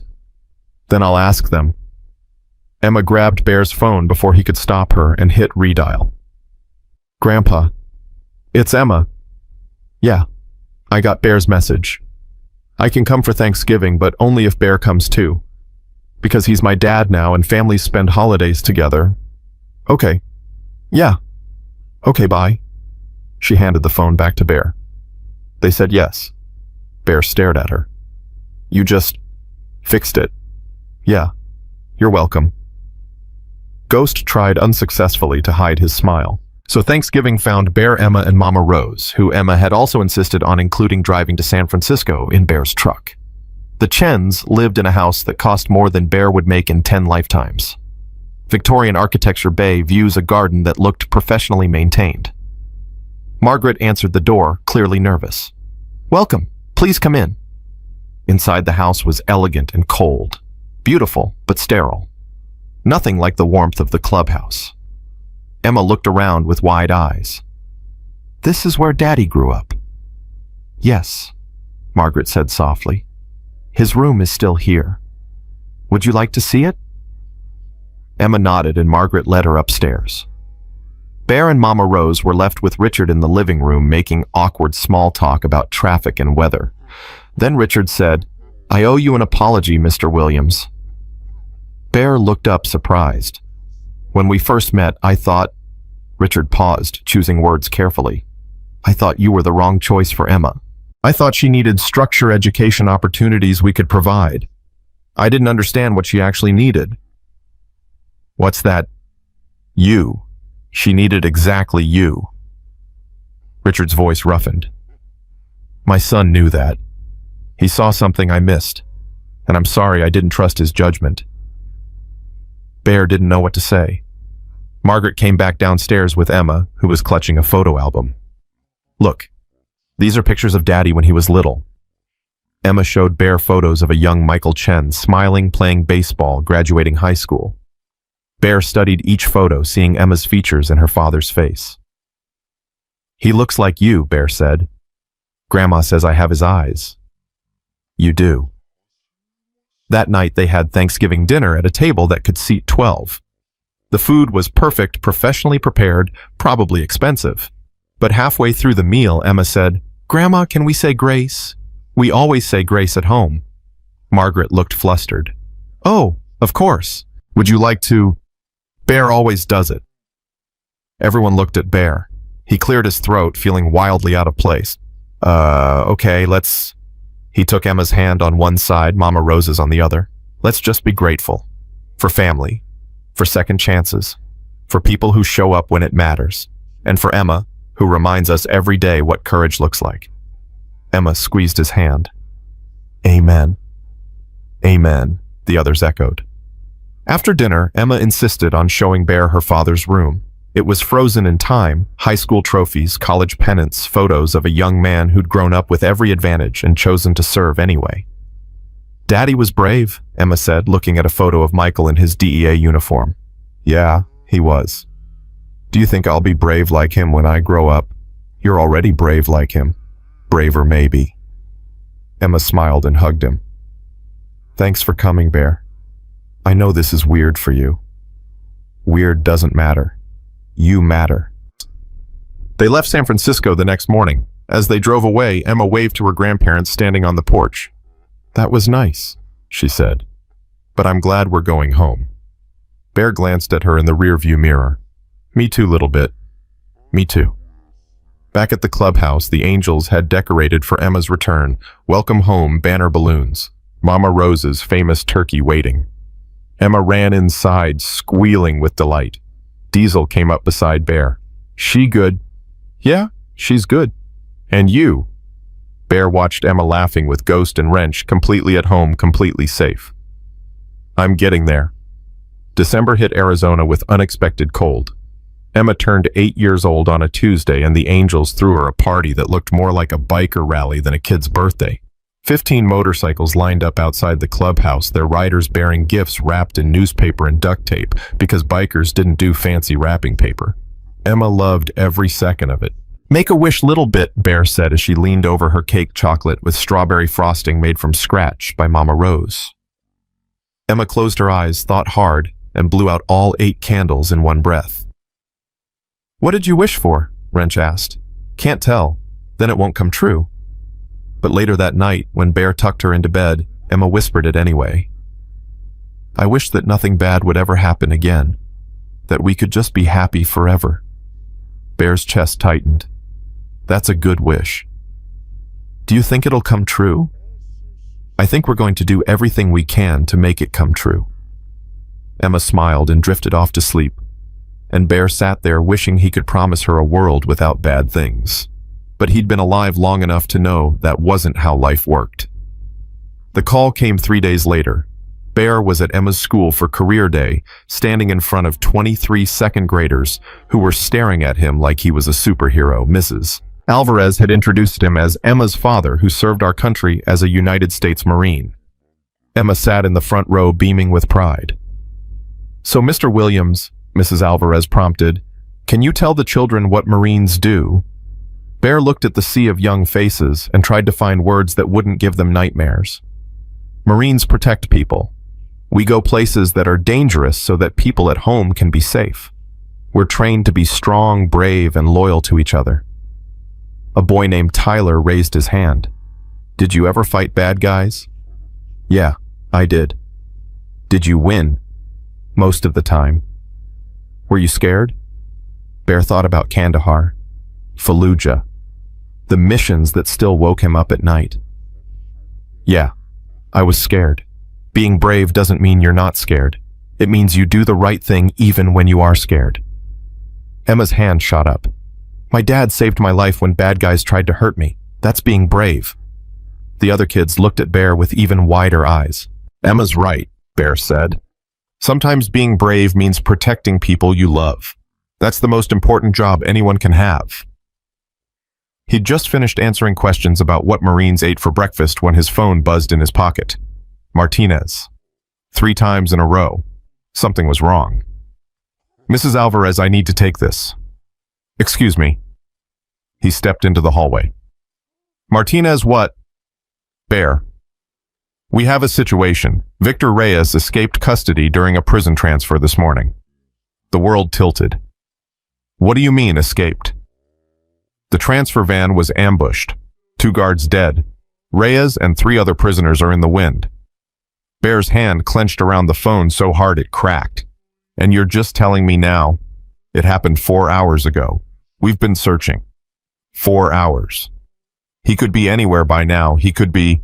Bear couldn't finish the sentence. We have every unit looking for him. FBI's involved. We'll find him. Before or after he comes for Emma? Martinez didn't answer. Bear hung up and walked back into the classroom on autopilot. Emma was showing her classmates a drawing she'd made of Bear on his motorcycle.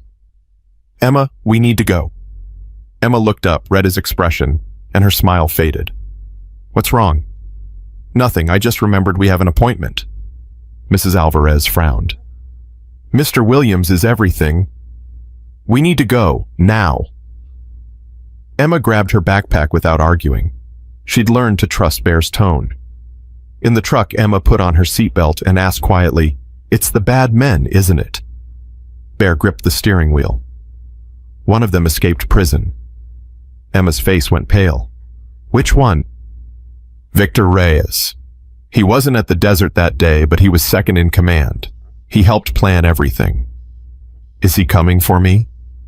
"I don't know, but we're not taking chances." Bear drove straight to the clubhouse, called an emergency meeting before they even got out of the truck.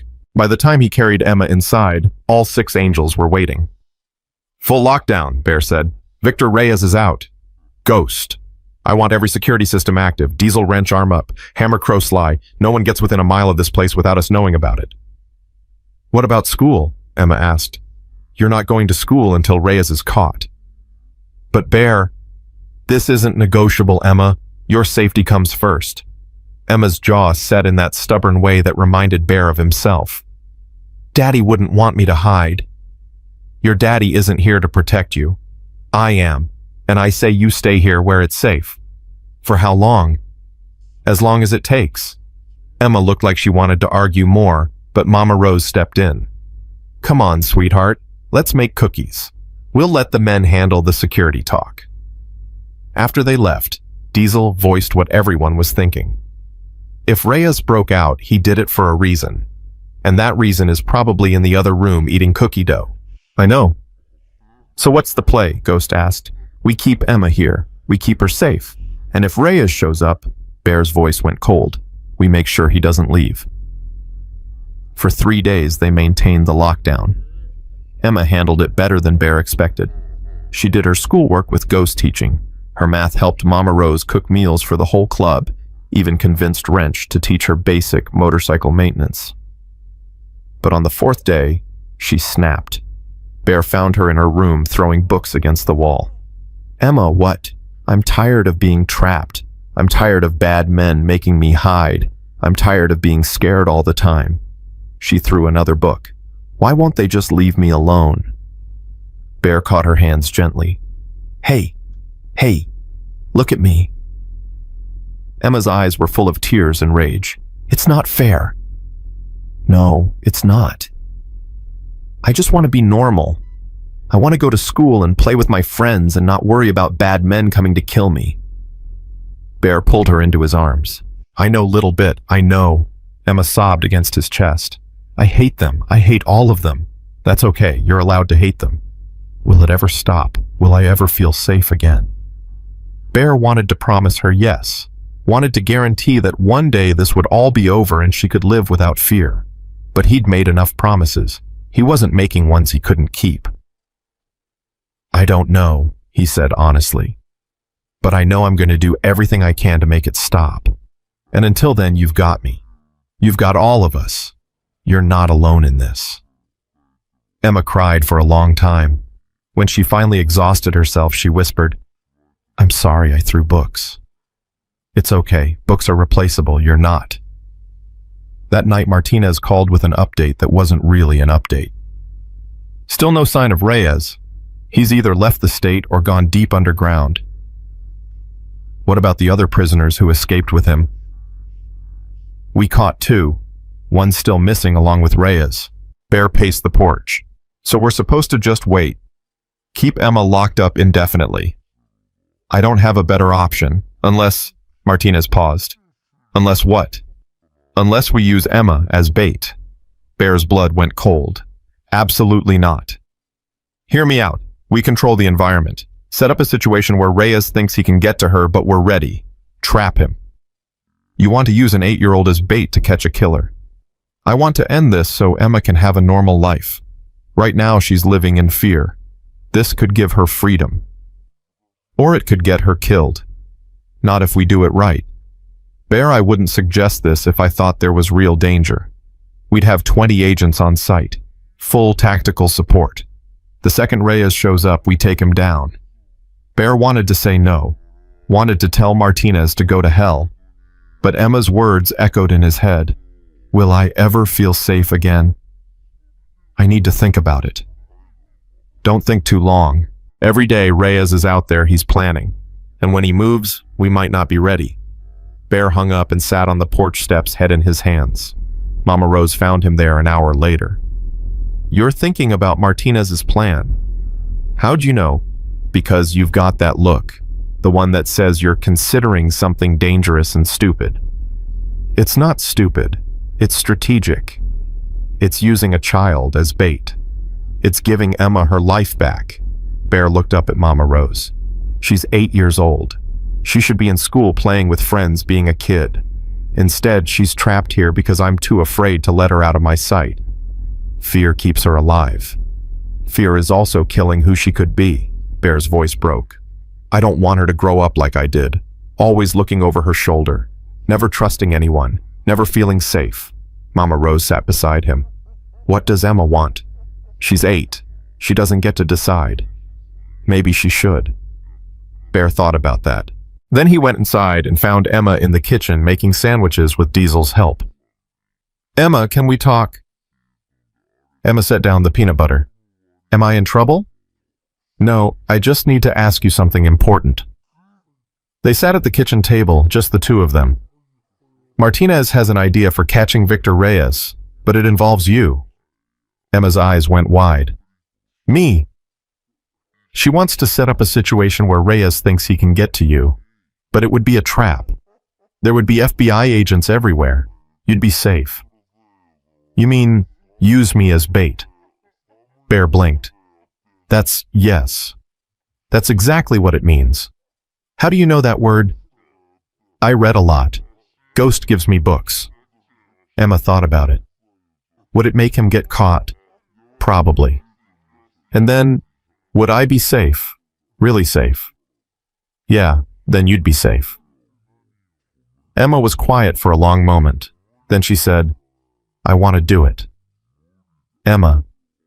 Bear, I can't live like this forever. Hiding. Being scared. I want to go back to school. I want to see Sophia and Jaden and Marcus. I want to be normal. Her eyes met his. You said being brave means doing the right thing even when you're scared. This is the right thing. Bear's heart broke and swelled at the same time. You're 8 years old. You shouldn't have to be this brave.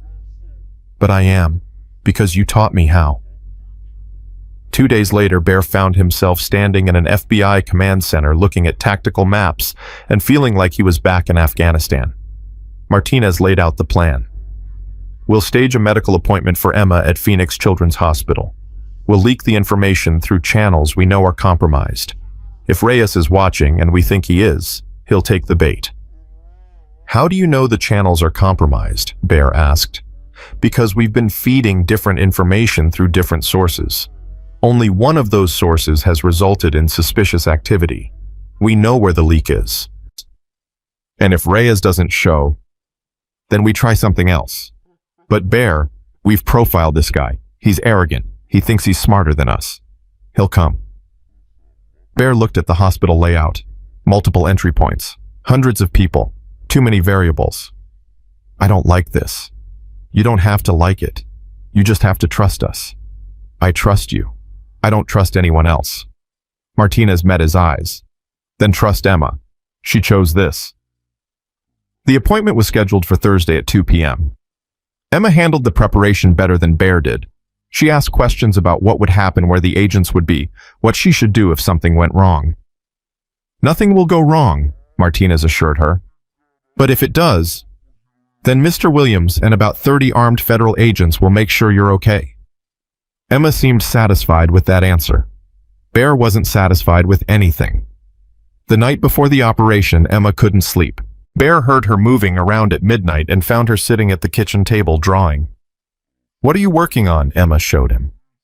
It was a picture of the clubhouse with all the angels standing in front, Bear in the center with Emma beside him. In case something happens tomorrow, I want you to have this, so you remember. Bear's throat closed. Nothing's going to happen. You don't know that. Emma. Bear, it's okay. I'm not scared. Emma set down her crayon. Daddy died protecting people. If something happens to me while I'm trying to stop bad men from hurting other people, that's okay. That's what heroes do. You're 8 years old. You don't need to be a hero. Maybe, but I am anyway. Bear pulled her into his lap and held her tight. You're the bravest person I've ever met. I learned from the best. They sat there in the quiet kitchen, and Bear memorized everything: the weight of Emma in his arms, the sound of her breathing, the trust she placed in him, despite every reason not to trust anyone. If something went wrong tomorrow, if he lost her, no. He wouldn't think like that.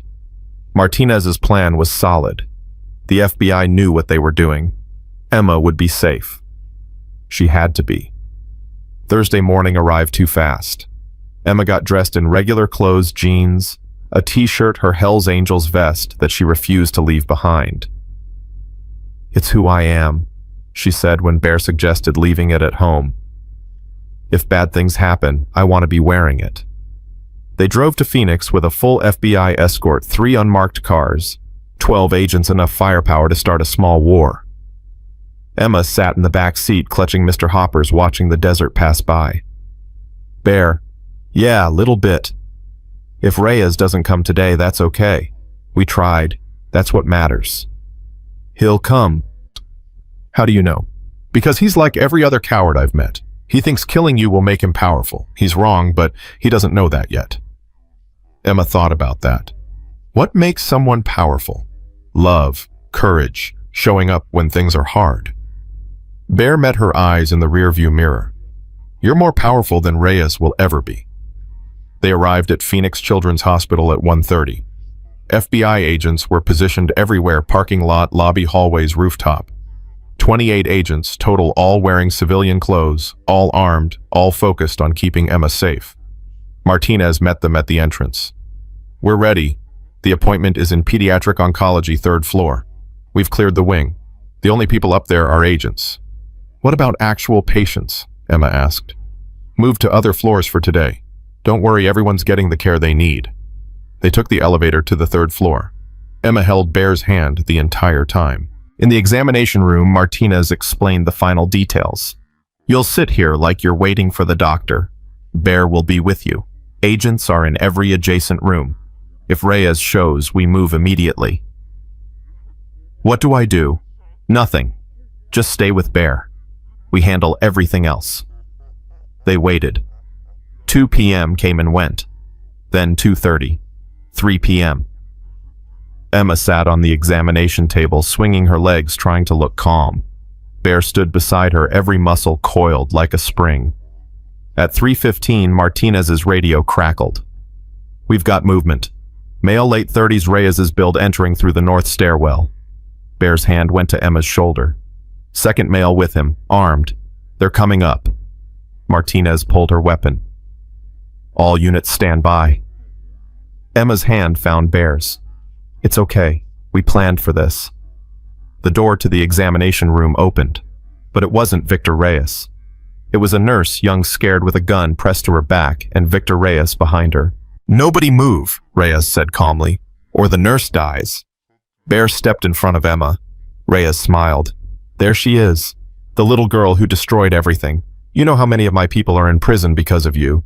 They're in prison because they're criminals, Emma said, her voice surprisingly steady. Smart mouth, just like your daddy. Reyes pushed the nurse aside and raised his gun, pointing it at Emma. This ends now. Everything happened in seconds.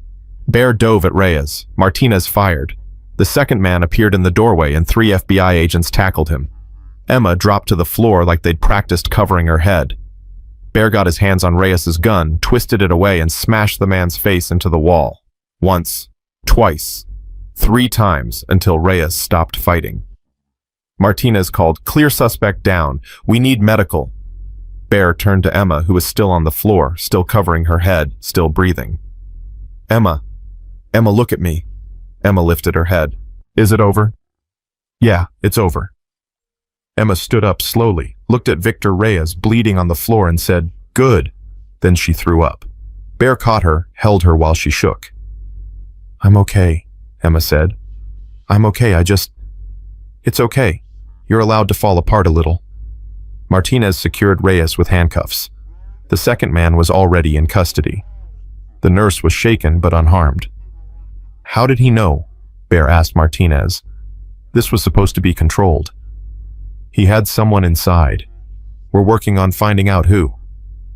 Martinez looked at Emma. "But he's not getting away this time. Attempted murder of a federal witness. He's done." They took Emma to a real examination room where a real doctor checked her for shock. "She's handling it remarkably well," the doctor said. "Most adults would be catatonic after something like that." "She's not most people," Bear said. After the doctor cleared her, they drove back to the clubhouse in silence. Emma fell asleep in the back seat, exhausted. Mama Rose was waiting on the porch when they arrived. "Is she okay?" "She's alive. That's enough for now." Bear carried Emma to her room, tucked her in, and sat beside her bed like he'd done 100 times before. Emma stirred, opened her eyes. "Bear.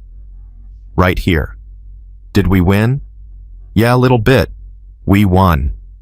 Emma smiled and closed her eyes again. "Good. I'm tired of fighting." "Me too." But even as Bear said it, he knew the fighting wasn't really over. It never was. There would always be another threat, another danger, another battle. The difference now was that Emma had a family who would fight those battles with her. And that made all the difference. The next morning, Martinez called with the news Bear had been waiting for. Victor Reyes is being charged with attempted murder, kidnapping, assault on federal officers, and about 15 other charges. He's not making bail this time. He's done. "What about the inside man?" "FBI's handling it. Turns out it was a clerical worker who owed money to Reyes's cartel connections. He's been arrested." Bear let out a breath he'd been holding for months. "So it's really over." "This part is. The trials will take time, but Emma's safe. The threat's neutralized." After hanging up, Bear found Emma in the kitchen eating cereal with Ghost. "Was that Martinez?" Emma asked. "Yeah. Reyes is going away for a long time. You're safe now." Emma nodded slowly, processing. "Does that mean I can go back to school?" "If you want to." "I want to." Emma set down her spoon. "I want to see my friends. I want to learn about the solar system. I want to be normal." "You'll never be normal, little bit. You're extraordinary." Emma grinned. "I learned from the best." 2 weeks later, Emma returned to school. Bear dropped her off at the entrance and Emma paused before getting out of the truck. "You're not staying in the parking lot all day, right?" "Not planning on it." "Why?" "Because I'm okay now. You don't have to watch over me every second." "Emma." "Bear, I trust you. But you need to trust me too. Trust that I can handle being a regular kid for a few hours." Bear realized she was right.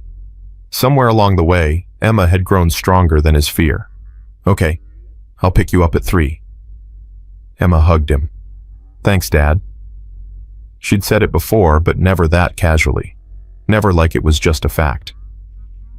Bear watched her run into school, joining Sophia and Jaden at the entrance, laughing about something he couldn't hear. And for the first time since the desert, since the gunshots, since Michael Chen's letter, Bear believed that everything might actually be okay. That night, Bear couldn't shake the feeling that something was coming. He'd learned to trust his instincts in Afghanistan, that crawling sensation at the base of his skull that meant danger was close. He felt it now sitting on the porch at midnight, watching shadows move in the desert wind. "You're doing it again," Mama Rose said from the doorway. "Doing what?" "Waiting for the other shoe to drop. Emma's safe. Reyes is locked up. The threat's over." "Is it?" Bear didn't look away from the darkness. Reyes worked for a cartel. Cartels don't forget. They also don't waste resources on revenge against one child. It's bad business. Maybe. Or maybe they're just being patient. Mama Rose sat beside him. "Marcus, you're going to drive yourself crazy. And worse, you're going to teach Emma that safety is an illusion. Safety is an illusion. Then so is happiness. So is love. So is everything worth living for? Mama Rose's voice softened. That little girl has spent a year learning to trust the world again. Don't undo that work because you're afraid. Bear knew she was right, but knowing and feeling were different things. 3 months passed, in a rhythm that almost felt normal. Emma finished second grade at the top of her class. Mrs. Alvarez called Bear in for a parent-teacher conference and showed him Emma's test scores, her writing assignments, her drawings. Emma is exceptional, Mrs. Alvarez said, not just academically, emotionally. She has a depth that most adults don't have. That's what trauma does, Bear said quietly. No, trauma breaks people. What Emma has is resilience. That came from somewhere else. Mrs. Alvarez met his eyes. That came from you. Bear didn't know what to say to that. Summer arrived, and with it, Emma's request to learn to ride a motorcycle. Absolutely not, Bear said immediately. Why not? Because you're 8. You rode motorcycles when you were 8. That was different. How? Bear searched for an answer that wasn't because I said so and came up empty. It's dangerous. So was stopping Victor Reyes, but you let me do that. Mama Rose snorted coffee across the kitchen table. Emma, I'm not saying I want to ride on highways, just around the clubhouse, with you teaching me. Please. Bear looked at her hopeful face and felt his resolve cracking. We'll start with a dirt bike. Small one. You wear full gear, and if you don't listen to every instruction perfectly, we stop immediately. Emma threw her arms around him. Thank you, thank you, thank you. Teaching Emma to ride became Bear's favorite part of summer. She was a natural, fearless, but careful, aggressive, but controlled. She listened to every instruction, practiced every technique, and never complained when she fell.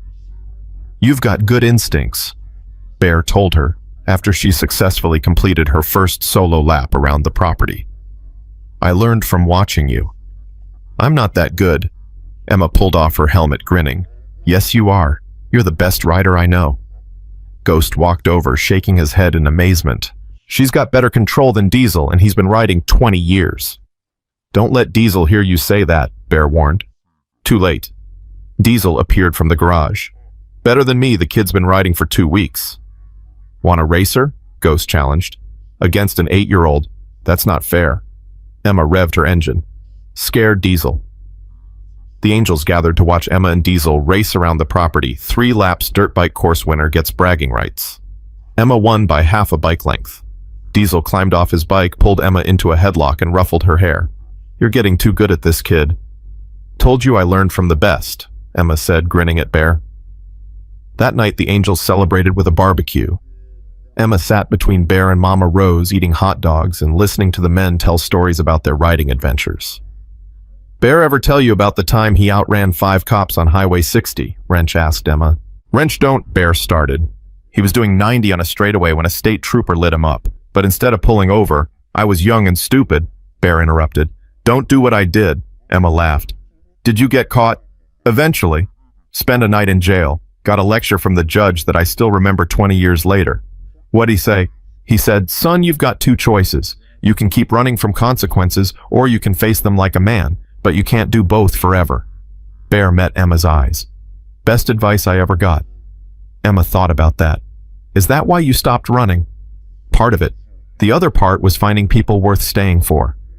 Like the angels. Like family.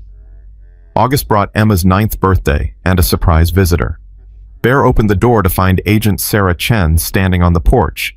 No relation to Michael. Just coincidental last name, holding a briefcase and looking official. Mr. Williams, I'm with the FBI's Victim Services Division. May I come in? Bear's guard went up immediately. What's this about? It's about Emma and her father's legacy. Inside, Sarah Chen explained why she'd come. Michael Chen's case resulted in the conviction of 47 individuals, cartel members, corrupt officials, traffickers.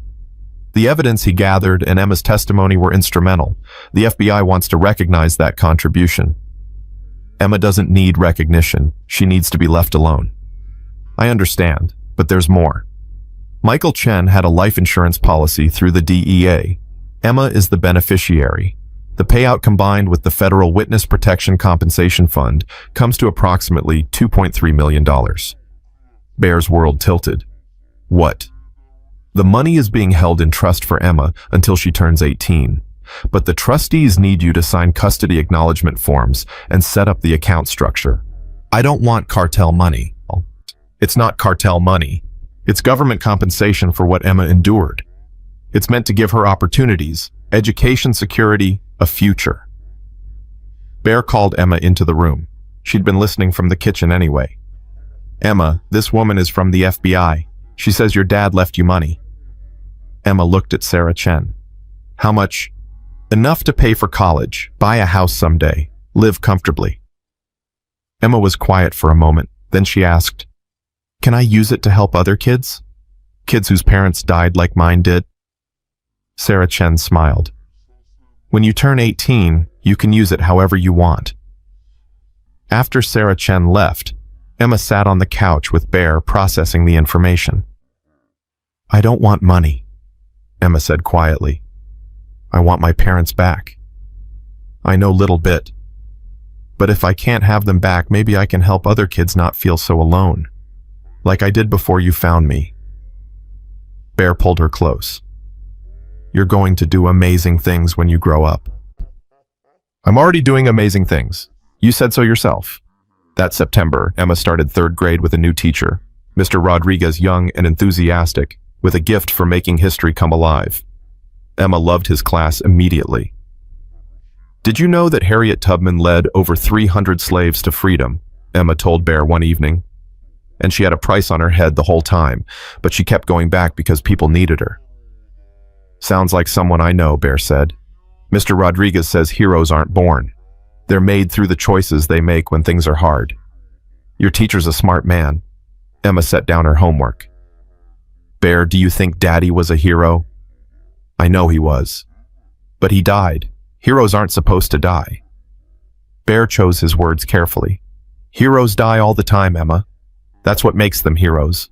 They do the right thing even when it costs them everything. Is that what you are? A hero? No, I'm just a man trying to keep his promises. That's the same thing. October brought the 1-year anniversary of Victor Reyes' arrest and a letter that changed everything. Bear opened the official-looking envelope to find a notice from the Arizona State Adoption Court. Emma's adoption could be finalized. All the paperwork, all the evaluations, all the legal proceedings were complete. If Bear wanted to officially adopt Emma, make her legally his daughter in every sense, he just had to appear in court. He found Emma in her room reading. Emma, I need to ask you something important. Emma set down her book. Okay. The court says I can officially adopt you, make you Emma Williams instead of Emma Chen. But that's a big decision. It means legally I'd be your father, not just your guardian. Emma didn't hesitate. I want that. You don't need time to think about it.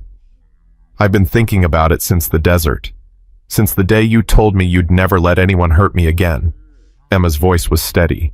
You're my dad, Bear. You have been for a long time. This just makes it official.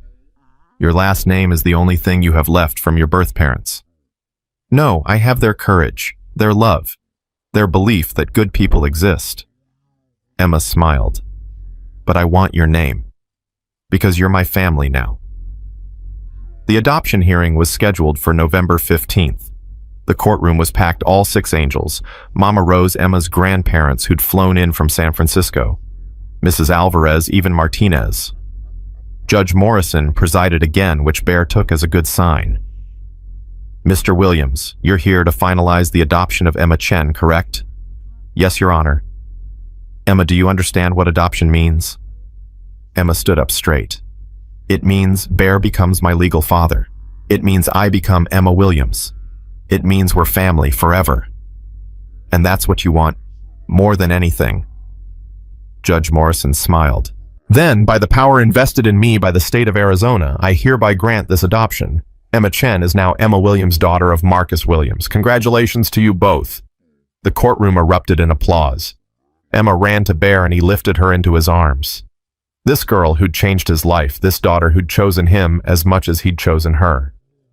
We did it. Emma whispered. Yeah, a little bit. We did it. Margaret Chen approached them afterward, tears streaming down her face.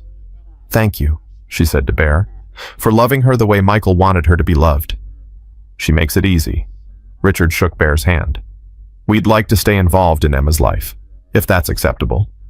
You're her grandparents. Of course it's acceptable. That night, the Angels threw the biggest party the clubhouse had ever seen. Someone brought a cake that said, "Welcome to the family Emma Williams," in frosting. Diesel rigged up speakers and played music loud enough to rattle windows. Ghost gave Emma a leather jacket with Williams stitched across the back. Emma wore it with pride, dancing with Mama Rose, laughing with the Angels, completely and utterly home. Bear watched from the porch, beer in hand, feeling something he hadn't felt in 20 years. Peace. You did good, brother, Diesel said, joining him. We did good. All of us. Nah, this was you. You saved that kid. You gave her a family. You kept every promise. Bear thought about Michael Chen's letter. Keep her safe. Keep her alive. Help her finish what I started. He'd done all three. 5 years later, Emma stood at her middle school graduation valedictorian of her 8th grade class. Bear sat in the front row watching her give a speech that made half the audience cry. When I was 6 years old, I lost everything, Emma said, her voice carrying across the auditorium. My parents were murdered. I was left alone in the desert to die. I had every reason to give up, to stop trusting, to stop believing that good people existed. She paused, found Bear in the audience. But then I met a man who taught me that family isn't about blood. It's about promises kept. It's about showing up when things are hard. It's about love that doesn't quit, even when the world gives you every reason to. Emma's voice strengthened. My father, my adopted father, is a United States Marine and a Hell's Angel. He's not perfect. He's rough around the edges. He rides a motorcycle and has tattoos and probably scares half the parents in this room. Laughter rippled through the audience. But he's the best father anyone could ask for, because he taught me that heroes don't always wear capes. Sometimes they wear leather. Sometimes they have beards and scars and a past that would break most people. But they show up anyway. They keep their promises anyway. They love anyway. Emma looked directly at Bear. Dad, thank you for finding me, for choosing me, for teaching me that the worst day of your life doesn't have to define the rest of your life. She turned back to her classmates. We're all going to face hard things, all of us. The question isn't whether bad things will happen. The question is, who will we be when they do? Will we give up? Or will we be brave? Will we run? Or will we stand and fight? Will we close our hearts? Or will we love anyway? Emma's voice rang out clear and strong. I choose brave. I choose fight. I choose love. Because that's what my father taught me. And I hope that's what all of you will choose too. The standing ovation lasted 5 minutes. Afterward, Bear found Emma surrounded by friends and teachers, but she broke away immediately to hug him. What'd you think? I think you're going to change the world little bit. I learned from the best. 4 more years passed. Emma got her motorcycle license at 16. Bear insisted on teaching her. Himself wouldn't trust anyone else with her safety. She dated a boy named Andrew for 6 months until Bear scared him off by cleaning his gun on the porch every time Andrew came to pick Emma up. Dad, you have to stop doing that, Emma said after Andrew broke up with her. Doing what? Intimidating my boyfriends. I wasn't intimidating him, I was cleaning my gun. On the porch, in full view, while staring at him. Coincidence. Emma rolled her eyes but couldn't hide her smile. You're impossible. That's why you love me. Unfortunately, yes. Senior year brought college applications and difficult conversations about the future. Emma wanted to study criminal justice at Arizona State, wanted to become an FBI agent like her birth father. Bear supported her completely while quietly terrifying every FBI recruiter who came within 10 feet of her. Mr. Williams, one recruiter said carefully. Emma has an exceptional application. Her test scores, her background, her personal statement. She's exactly the kind of person the Bureau needs. She's also my daughter, and the FBI already cost her one father. That's not fair. Fair is a word people use when they want you to accept something unacceptable. Bear's voice went cold. If Emma chooses the FBI, I'll support her. But if anything happens to her because of that choice, there won't be enough federal agents in the country to protect you from me. Are we clear? The recruiter nodded quickly. Crystal clear. Emma overheard the conversation and confronted Bear afterward. You can't threaten FBI recruiters. I didn't threaten. I made a promise. Dad. Emma, you're 18 years old. You can make your own choices. But I'm allowed to be scared for you. Emma softened. I know, but Daddy did important work. Work that mattered. I want to do that too. Your dad died doing that work. And you almost died doing yours. But you don't regret it, do you? Bear didn't have an answer for that. Graduation day arrived in May. Emma walked across the stage to receive her diploma, fourth in her class with full scholarship to Arizona State. The Angels attended in force, all 6 of them, plus Mama Rose, plus Emma's grandparents, plus half the clubhouse. They cheered so loud when Emma's name was called that the principal had to ask for quiet. After the ceremony, Emma found Bear waiting by his Harley. Want to go for a ride? She asked. Where to? The desert, where you found me. They rode in silence, wind in their faces, sun warm on their backs. The spot was still there, the same stretch of highway, the same endless sky, the same heat shimmering off pavement. Emma climbed off her bike and stood where she'd sat 12 years ago, waiting to die. I remember being so scared, she said quietly. So alone. I thought that was it. I thought I was going to die out here and no one would ever know what happened to me. Bear stood beside her, saying nothing, just being present. And then I heard your engines, and everything changed. Emma turned to face him. You gave me a life, Dad. Not just survival, a real life. Family, home, love, purpose. You gave me the same thing. Emma smiled. We saved each other. Yeah, I guess we did. They stood there for a long moment, 2 people who'd found each other in the worst circumstances and built something beautiful anyway. Then Emma said, I got accepted to the FBI Academy. Full scholarship. They want me to start in the fall. Bear's heart clenched, but he kept his voice steady. That's what you want. It's what I need to do to finish Daddy's work, to make sure other families don't get destroyed like mine did. You don't owe anyone that, Emma. I know, but I owe it to myself, to become the person both my fathers believed I could be. Bear pulled her into a hug. Then you do it, and you do it better than anyone ever has. You'll worry about me every day, until the day I die. Good, that means you love me. More than anything in this world. 3 months later, Bear drove Emma to Quantico for FBI training. The Angels escorted them in formation, 7 motorcycles riding through Virginia like a funeral procession and a victory parade combined. At the academy gates, Bear helped Emma unload her bags. You've got everything: your phone charger, extra socks, the GPS tracker. I definitely didn't hide in your luggage. Emma laughed. Dad, I'll be fine. I know, but I'm allowed to worry. Emma hugged him tight. I love you. Thank you for everything. For saving me. For raising me. For being exactly the father I needed. Bear's voice roughened. You're going to do great things, little bit. I already have.